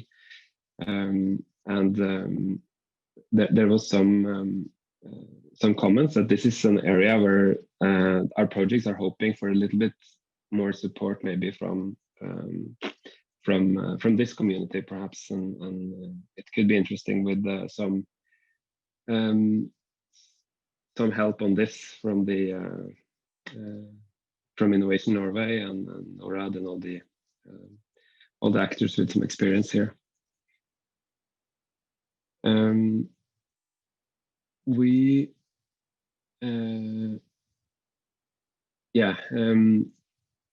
Individually, the entrepreneurship was what at least three of the projects we're seeing we're contributing to, as well as the knowledge about digital health. And there was a success from some of the projects that have been using digital learning materials, animations and games, and they saw a very high retention of knowledge using these forms of learning on the ground. Yeah. I think I spent my 5 minutes. I think I got most of the points we talked about. Thank you very much. Very interesting. Anyone else from the group that would like to add something, or should we just continue to the next group? No one has asked for, so then we go to the next group, which is room 2, which was Anne Breivik and Graciela, Per Wiggen, Thomas, Øyvind Rideng, and Mimi. Yes, I've been asked to present the results from group number 2. we have seen that some of the most important success factors are the team on the ground. It's been so important to have a good local team that can execute. And of course, this is specifically true in the COVID-19 times.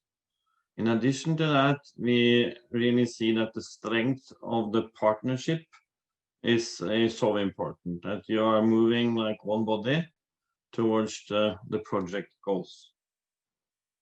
We also see that efficient use of time is important, because even if you have a program running over, for instance, 2 years, using every day efficiently and do not wait for tomorrow, but do what you can today.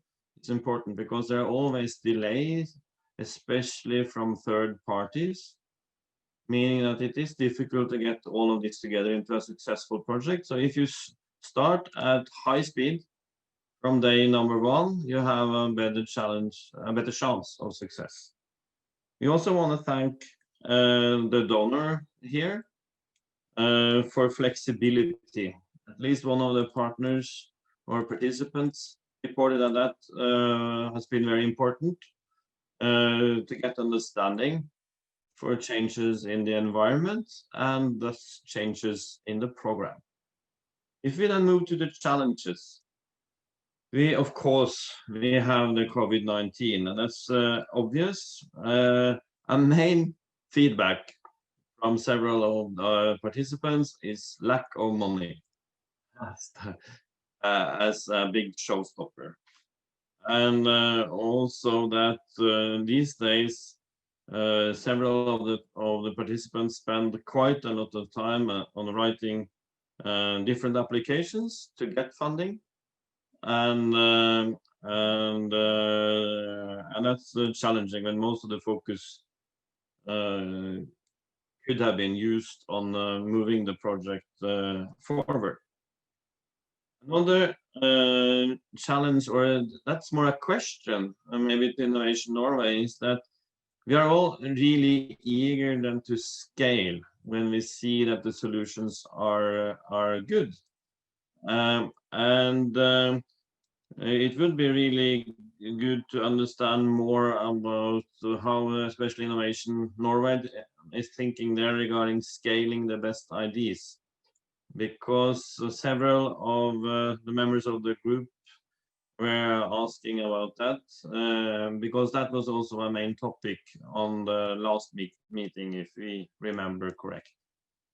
The last challenge from us is that for one of the partners has been challenging to run the RCTs in this project, and highlighted that in their feedback. That's the main takeaways from our breakout session. Thank you very much, Øyvind. Anybody else from that group that would have any emerging thing to add? Yes, thank you. I could just quickly add that we were the organizations involved in the RCT, and the randomized control trial has very rigorous demands in terms of how it's carried out. And I think for us, it's been a learning curve for everyone involved with how thoroughly we need to follow up and ensure that all the parties involved fully understand what we are doing, and having much more detailed follow-up than what we initially thought was necessary. So that's a big lesson takeaway from that. Thank you very much. All interesting things and important to bring along. The next group was group 3, which was Camilla Grøtta, Iona Heldal, Jan Martin, Markus Bugge, Saleban, Vibeke, and Vidar. Yes, well, I tried to escape the reporting role, but I didn't manage. So I'm afraid you have to listen to me some more. 30 minutes went really fast. We had a nice chat. We had 2 projects, 1 funder, 1 partner, and 1 researcher present. So diverse group of people. We were talking about the importance of, like we've also heard this morning, the importance of coordinating different ministries and different actors in government locally, and the importance of having governance on the team. And also that the contextual factors surrounding the technology is often more challenging to the projects than the technology itself. The technology is there and it's working, but what's challenging is often the socio-political and socio-economic cultural factors that are necessary in order to for the technology to work and to be implemented. And also associated with coordination of ministries and government, we were talking about the importance of having NGOs as project partners, and the funding side could report that it seems that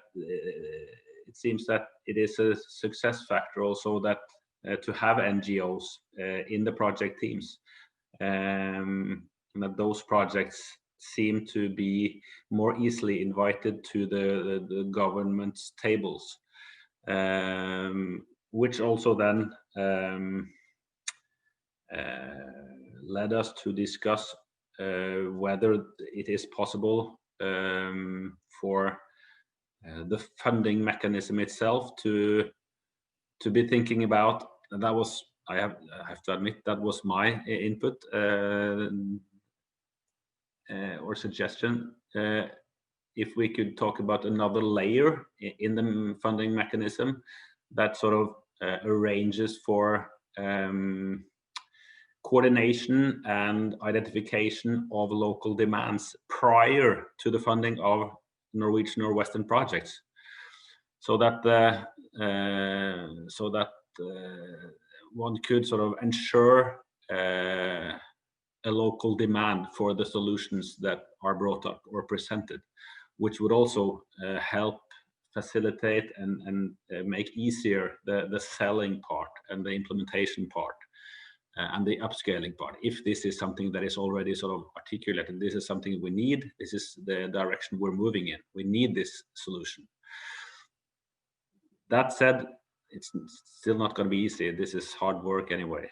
But that was part of our discussions anyway. And we also got the understanding that that there are current talks also about how to further develop and further improve the mechanism among the funders, which is exciting which will be exciting to follow. What else? We were talking about a big challenge for the projects in terms of the own cost for having the NGOs on board in the projects. On the one hand, they are important gatekeepers for access to governments. On the other hand, it's really expensive in terms of the regulations for own costs for the projects. So that's also something that could be addressed somehow in a possible redesign of the mechanism.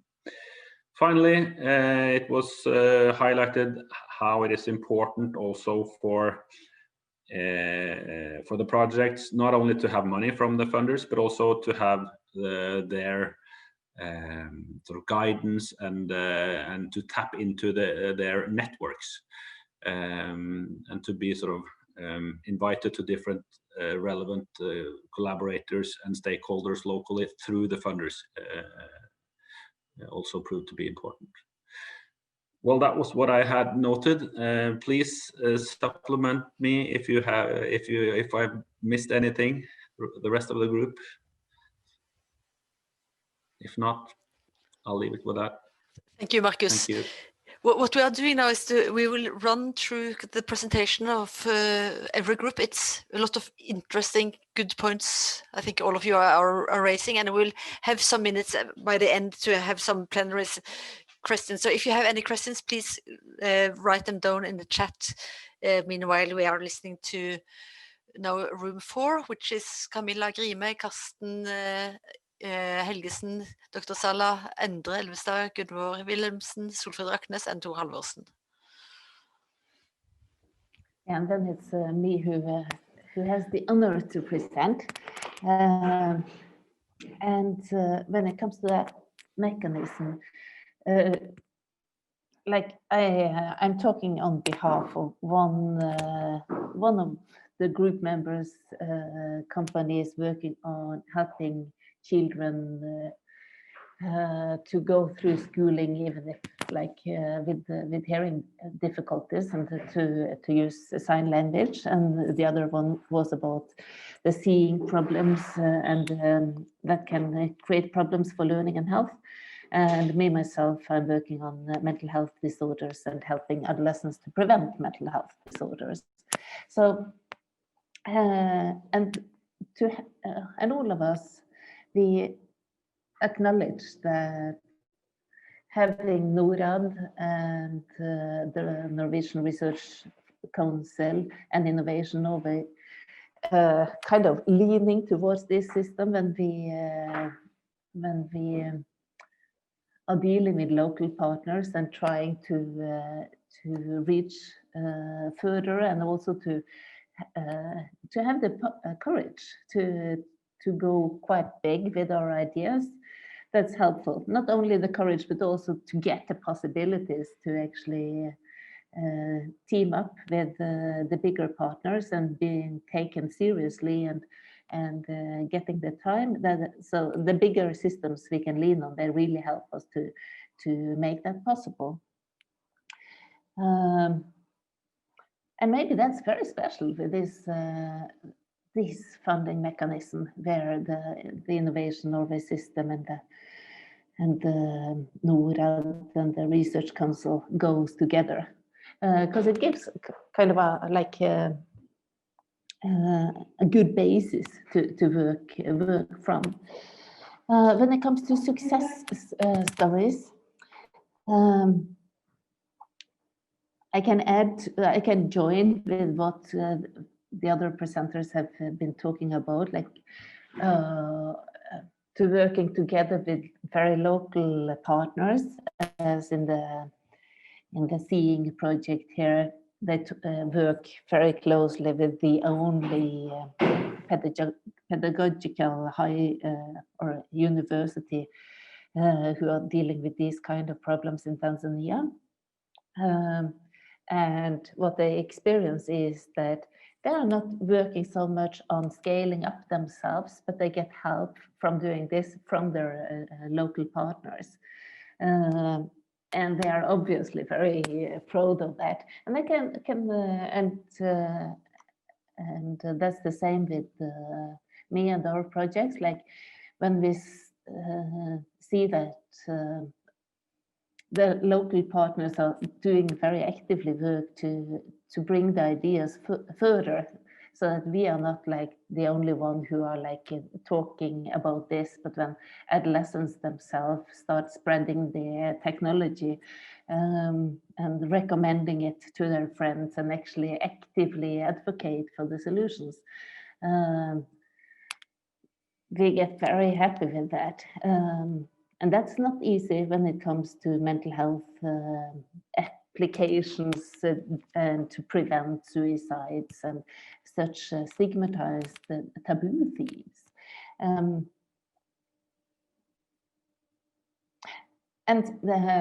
like coming from Norway, and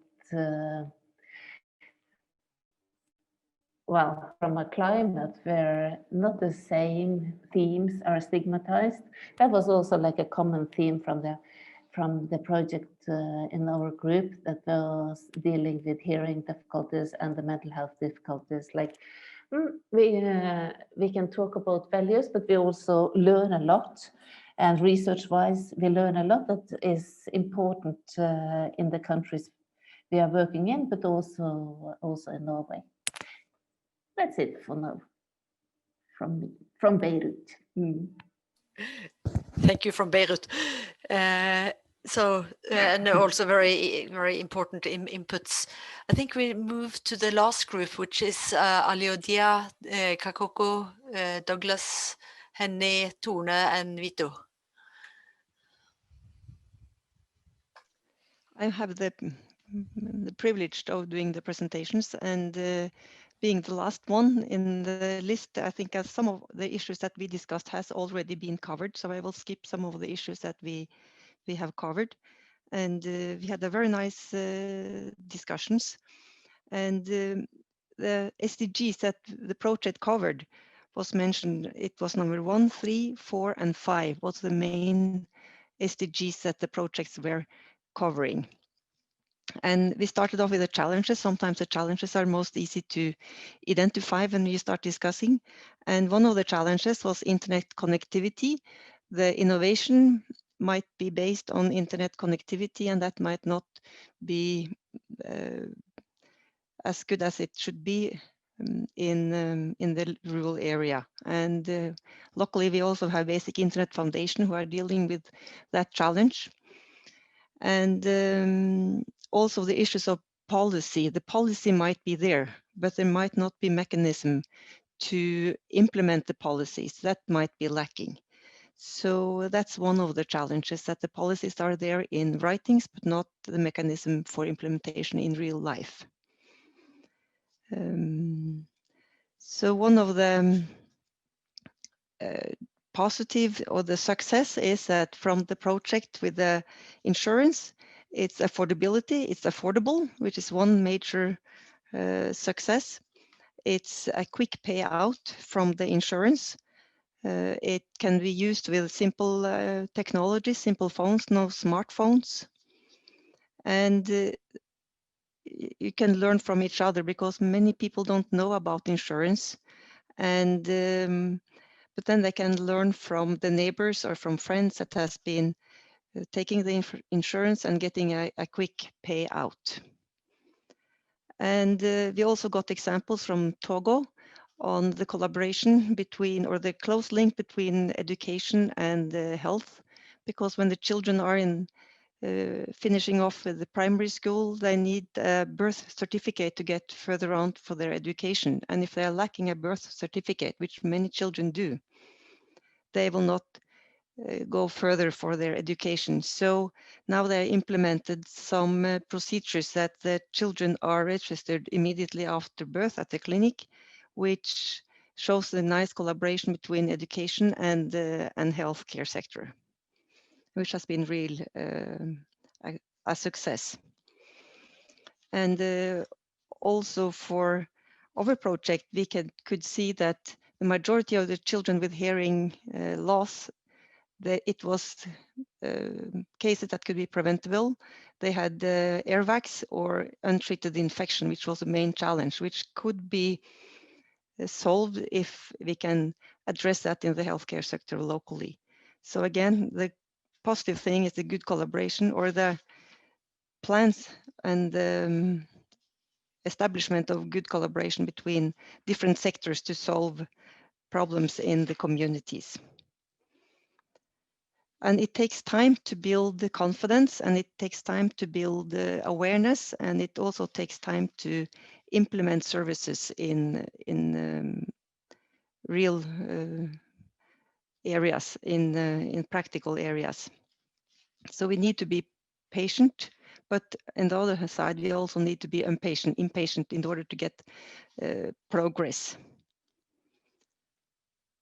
So I think that was some of the additional issues from our group. Please assist if there are some other input from my team.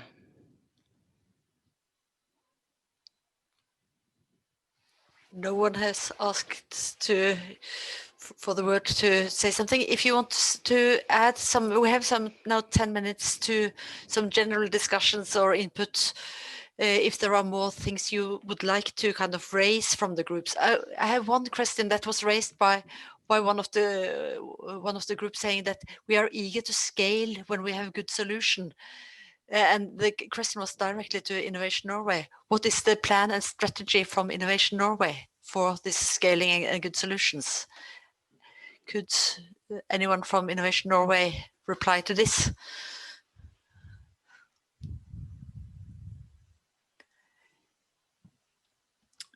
Hi, Anna. I heard you posing a question to Innovation Norway, and then you froze. So you have to repeat the second part of the question. Yeah, no, the question came from one of the groups saying we are eager to scale when we have good solution.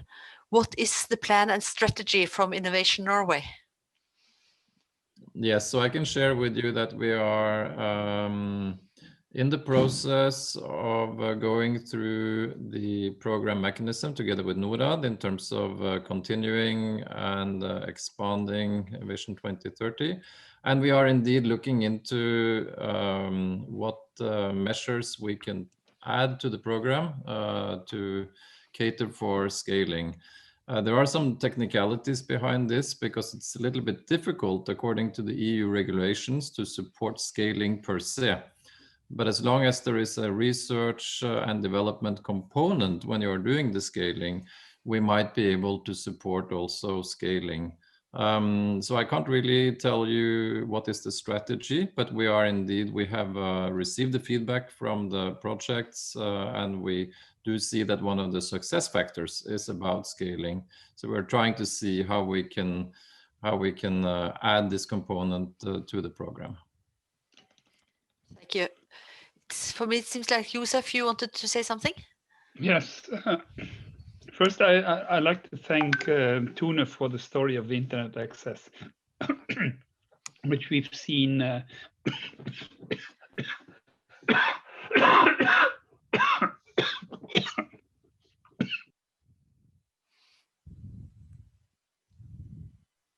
If this was COVID, then I would have an idea why, but it's only my bread. So in short, what I'm still missing a bit is that we work on what are the lessons learned, how can we pick them up, and how can we contribute to a national strategy in the countries where we have worked.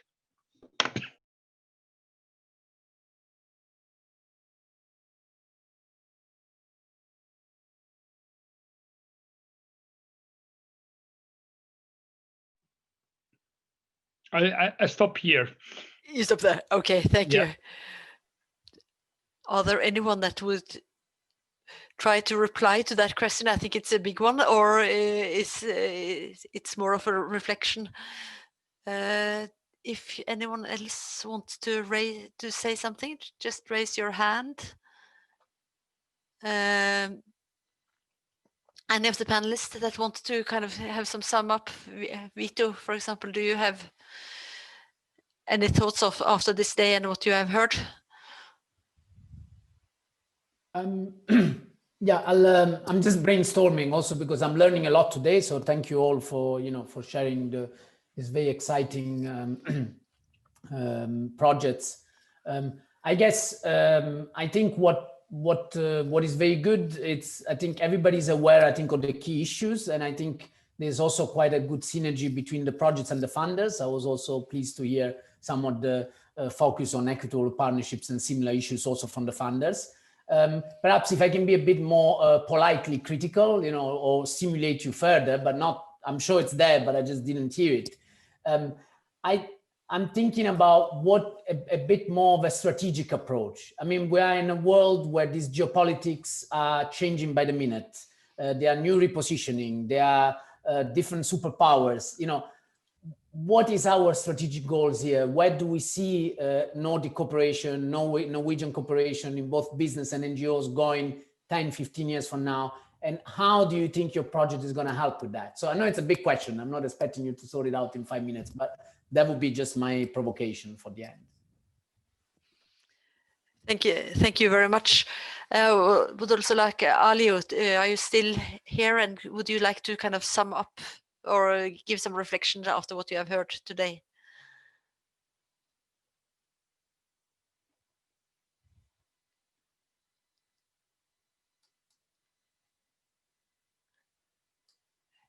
He might have left us. I can't see him.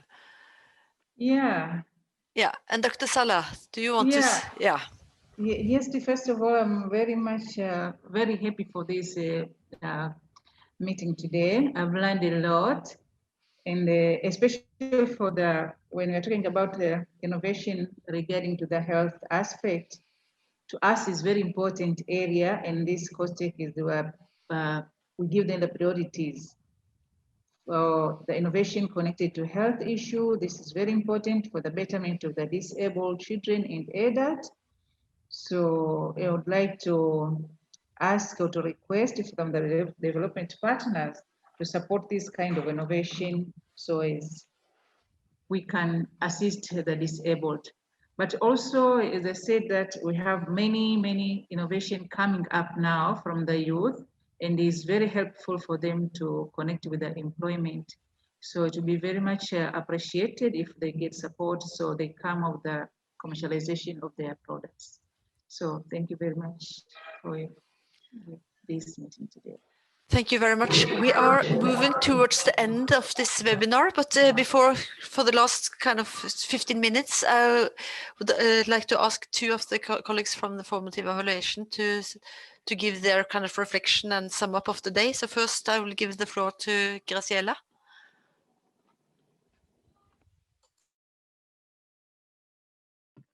I must mute, of course. Thank you for giving me the words. Let me just find my notes.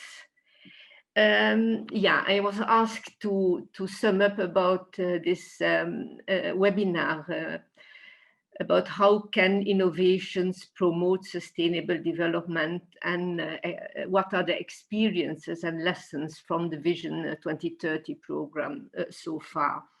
I'm Graziella van den Berg. I'm associated at the Center for International Health, University of Bergen, and I'm part of this formative dialogue research group. And the intention of this formative dialogue research was to contribute with knowledge on challenges and solutions connected to the implementation and scaling up of these projects. And we began the day with a very interesting introductions by first Vito Laterza from the University of Agder, who actually focused very clearly on the importance of how to establish successful partnership and the importance of partnerships. And one key aspect was mutual beneficial partnerships and actually being aware of the equalizing the expertise and being aware of unused, untapped potential of this expertise, aware of also actually a large diaspora perspective in the Scandinavian countries from the south. He also emphasized the importance of trust in building good partnerships, and remembering that collaboration between partners in the north and in the south is not about a rescue enterprise. It's about political economy, and it's about collaboration and partnership indeed. Next, we had Aliou Dia from UNDP in Togo, who departed from the example of the country, which has a very high poverty rate, above 52%. So his point was that innovation should be relevant for people and for the concerns of people in that very context. And he, for instance, gave the examples of the COVID-19 setting in Togo and how innovations were used as a digital network for fighting the pandemic. He gave examples of eco-villages, small health centers, all kind of valuable innovations addressing directly what matters to people most. Of course, he also emphasized the importance of thinking of the various levels, prefecture level, national level, to really get it implemented in the countries. And he raised the issue of youth employment, which indeed is at the base of all development in most low and middle income countries, and also actually increasingly in high income countries.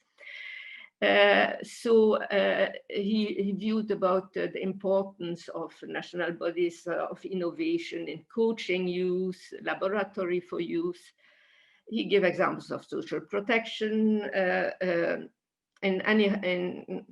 To conclude, innovation is accelerating development, so one must focus on the needs of people. Then we had Dr. Salha Kasim from COSNEC in Tanzania, who presented the mandate of the Center for Technology Transfer, which is promotion, facilitation, and advice to selected innovators and inventors. The role was very important in linking different bodies, the academia, in providing funds and developing hubs, coordinating funds. She described that the ecosystem of innovation is composed of many stakeholders, government, NGOs, the industry, and so on. And she talked about guidelines, business models, entrepreneurship, and this was also registered through an evidence-based through the National Bureau of Statistics. Challenges were what is coming throughout, of course, inadequate funding to support technological support and transfer, insufficient commercialization and utilization, and insufficient funding. But as a way forward, they viewed the importance of mobilizing funders, of applying a government approach to science and technology and innovation, and investment in infrastructure. During the discussion afterwards, it was emphasized how contact with local government authorities is very important to keep communication between levels and between the grassroots where the innovation have to come and benefit. The role of NGOs was addressed, and there again, it's very important to have this collaboration with local and central governments. And the issue of ownership when it comes to the political and economical factors of importance, for instance, at the endpoint of digitalization.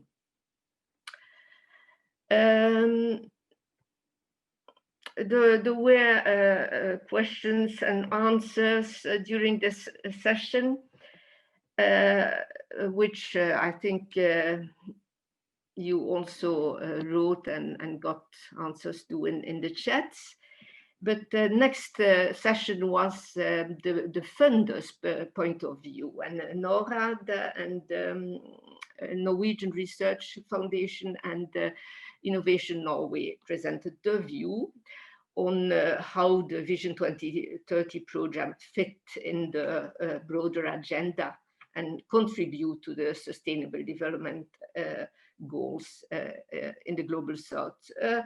Mimi from NORAD was pretty brief in summing up that all projects are intended to reach the SDGs through partnerships with the South and evidence-based solutions. Norwegian research foundations described for us the various projects and the process. She explained how the SDG indeed was very important criteria. SDG relevance was very important criteria for allocating grants and for evaluating the projects, which had to be relevant to the goal. It was the type and level of innovation, not the least the impact. And then, which is important, it's not only the technology in itself, but also kind of social innovation, a way of organizing services in a way which is sustainable. And they also then justified the role of the formative dialogue research and collaboration with NGOs. And the conclusion was that success would be measured according to publications and scalability, implementation, proof of effect, and not the least, again, equitable partnerships, which is considered as very important. Vidar Ellingsen from Innovation Norway insisted about the fact that innovation was mostly for development in the fields of health and education, that the role of the Norwegian government support was fundamental when it comes to risk reduction for investment in these innovation projects, which mostly refer to and had a positive impact when it comes to SDG 3 and SDG 4. They mentioned, of course, that the projects report themselves the positive outcome, and therefore an outside evaluation such as by FAFO is important, but they were also having a component of storytelling kind of evaluation to follow up the results. There came questions and answers, and hereafter we had the SINTEF who presented the project. They definitively addressed more than actually project 3 and 4, also project goal 8, I mean goal 10, goal 17 of the SDGs and the Convention of the Right of Disabled People. Success factor again was very good local partners, was the inclusion of stakeholders, academia, and children feedback, not the least, who were the receivers and users of the technology, and social innovation the project tried to reach. Factors of success were strategy, were applying and following local government policies, collaboration with stakeholders, the iterative process during the projects, and the flexibility of partners and funders, as well as support from other projects, funders, FAFO, and so on. A challenge was the length of the project.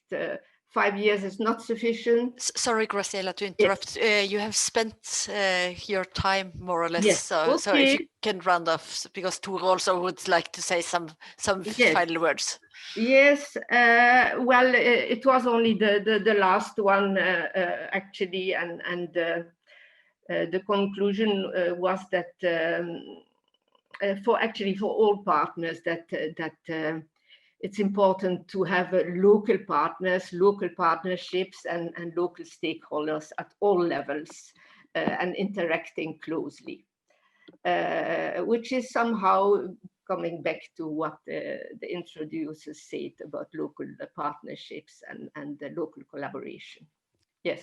Thank you very much. Funding. Yeah. And funding. Yeah. Thank you. I will give the word to Tor.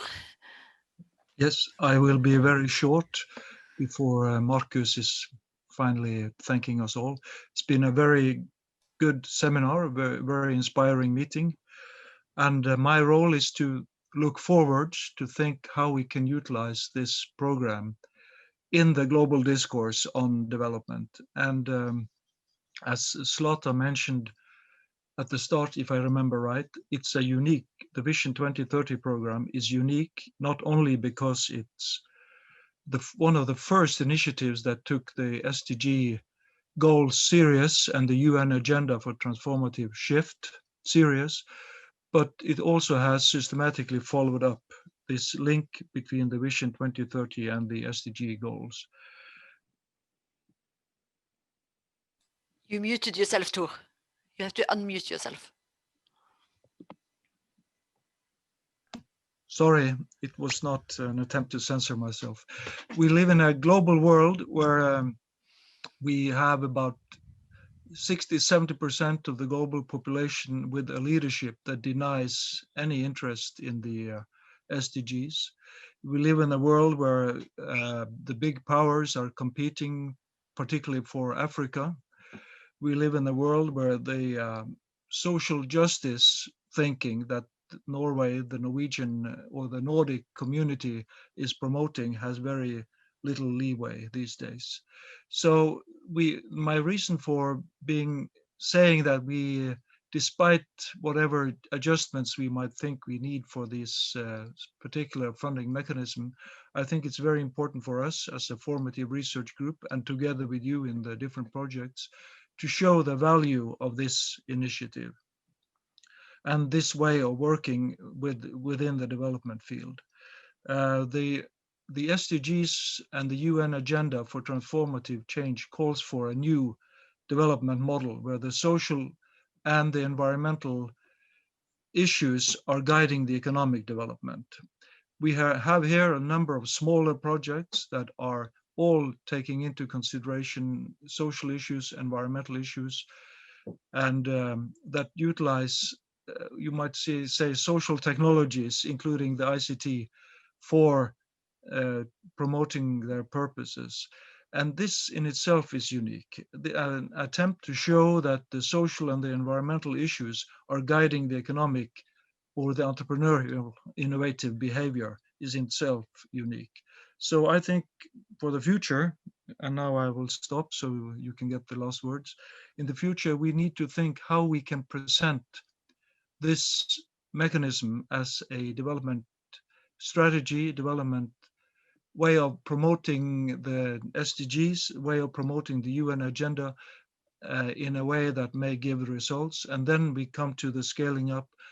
Without this global debate, this international debate, I don't think we can have support enough locally and in Nordic countries to scale up these projects to, as Josef talked about, to the national level, but even as a model for other development partners.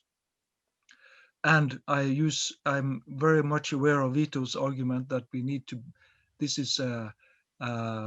we are now living in a global world where we do not talk about capacity building, but we talk about equal collaboration. I think we now have an opportunity through these projects for showing the value of equal cooperation. Thank you. Thank you very much, Tor. We are now 2 o'clock.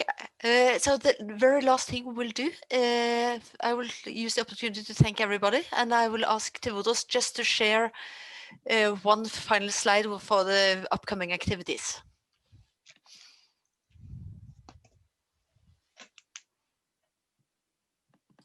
Thank you, Anna. Thank you very much also for the speakers from my side and the participants. I think these just to highlight some upcoming activities from the Formative Dialogue Research Group. We will continue, as we've done the past years, the follow-up, support, and engagement with the various Vision 2030 projects continues. And also the one of the key activities we're looking at that also relates to what Tur has summarized is the documentation of the Vision 2030 project results in a systematic manner and showcasing the contribution of the Vision 2030 program to the SDGs and broader developmental objectives is one of the upcoming activities that we are engaged in. Production of research articles, think pieces, and policy briefs is in our plan.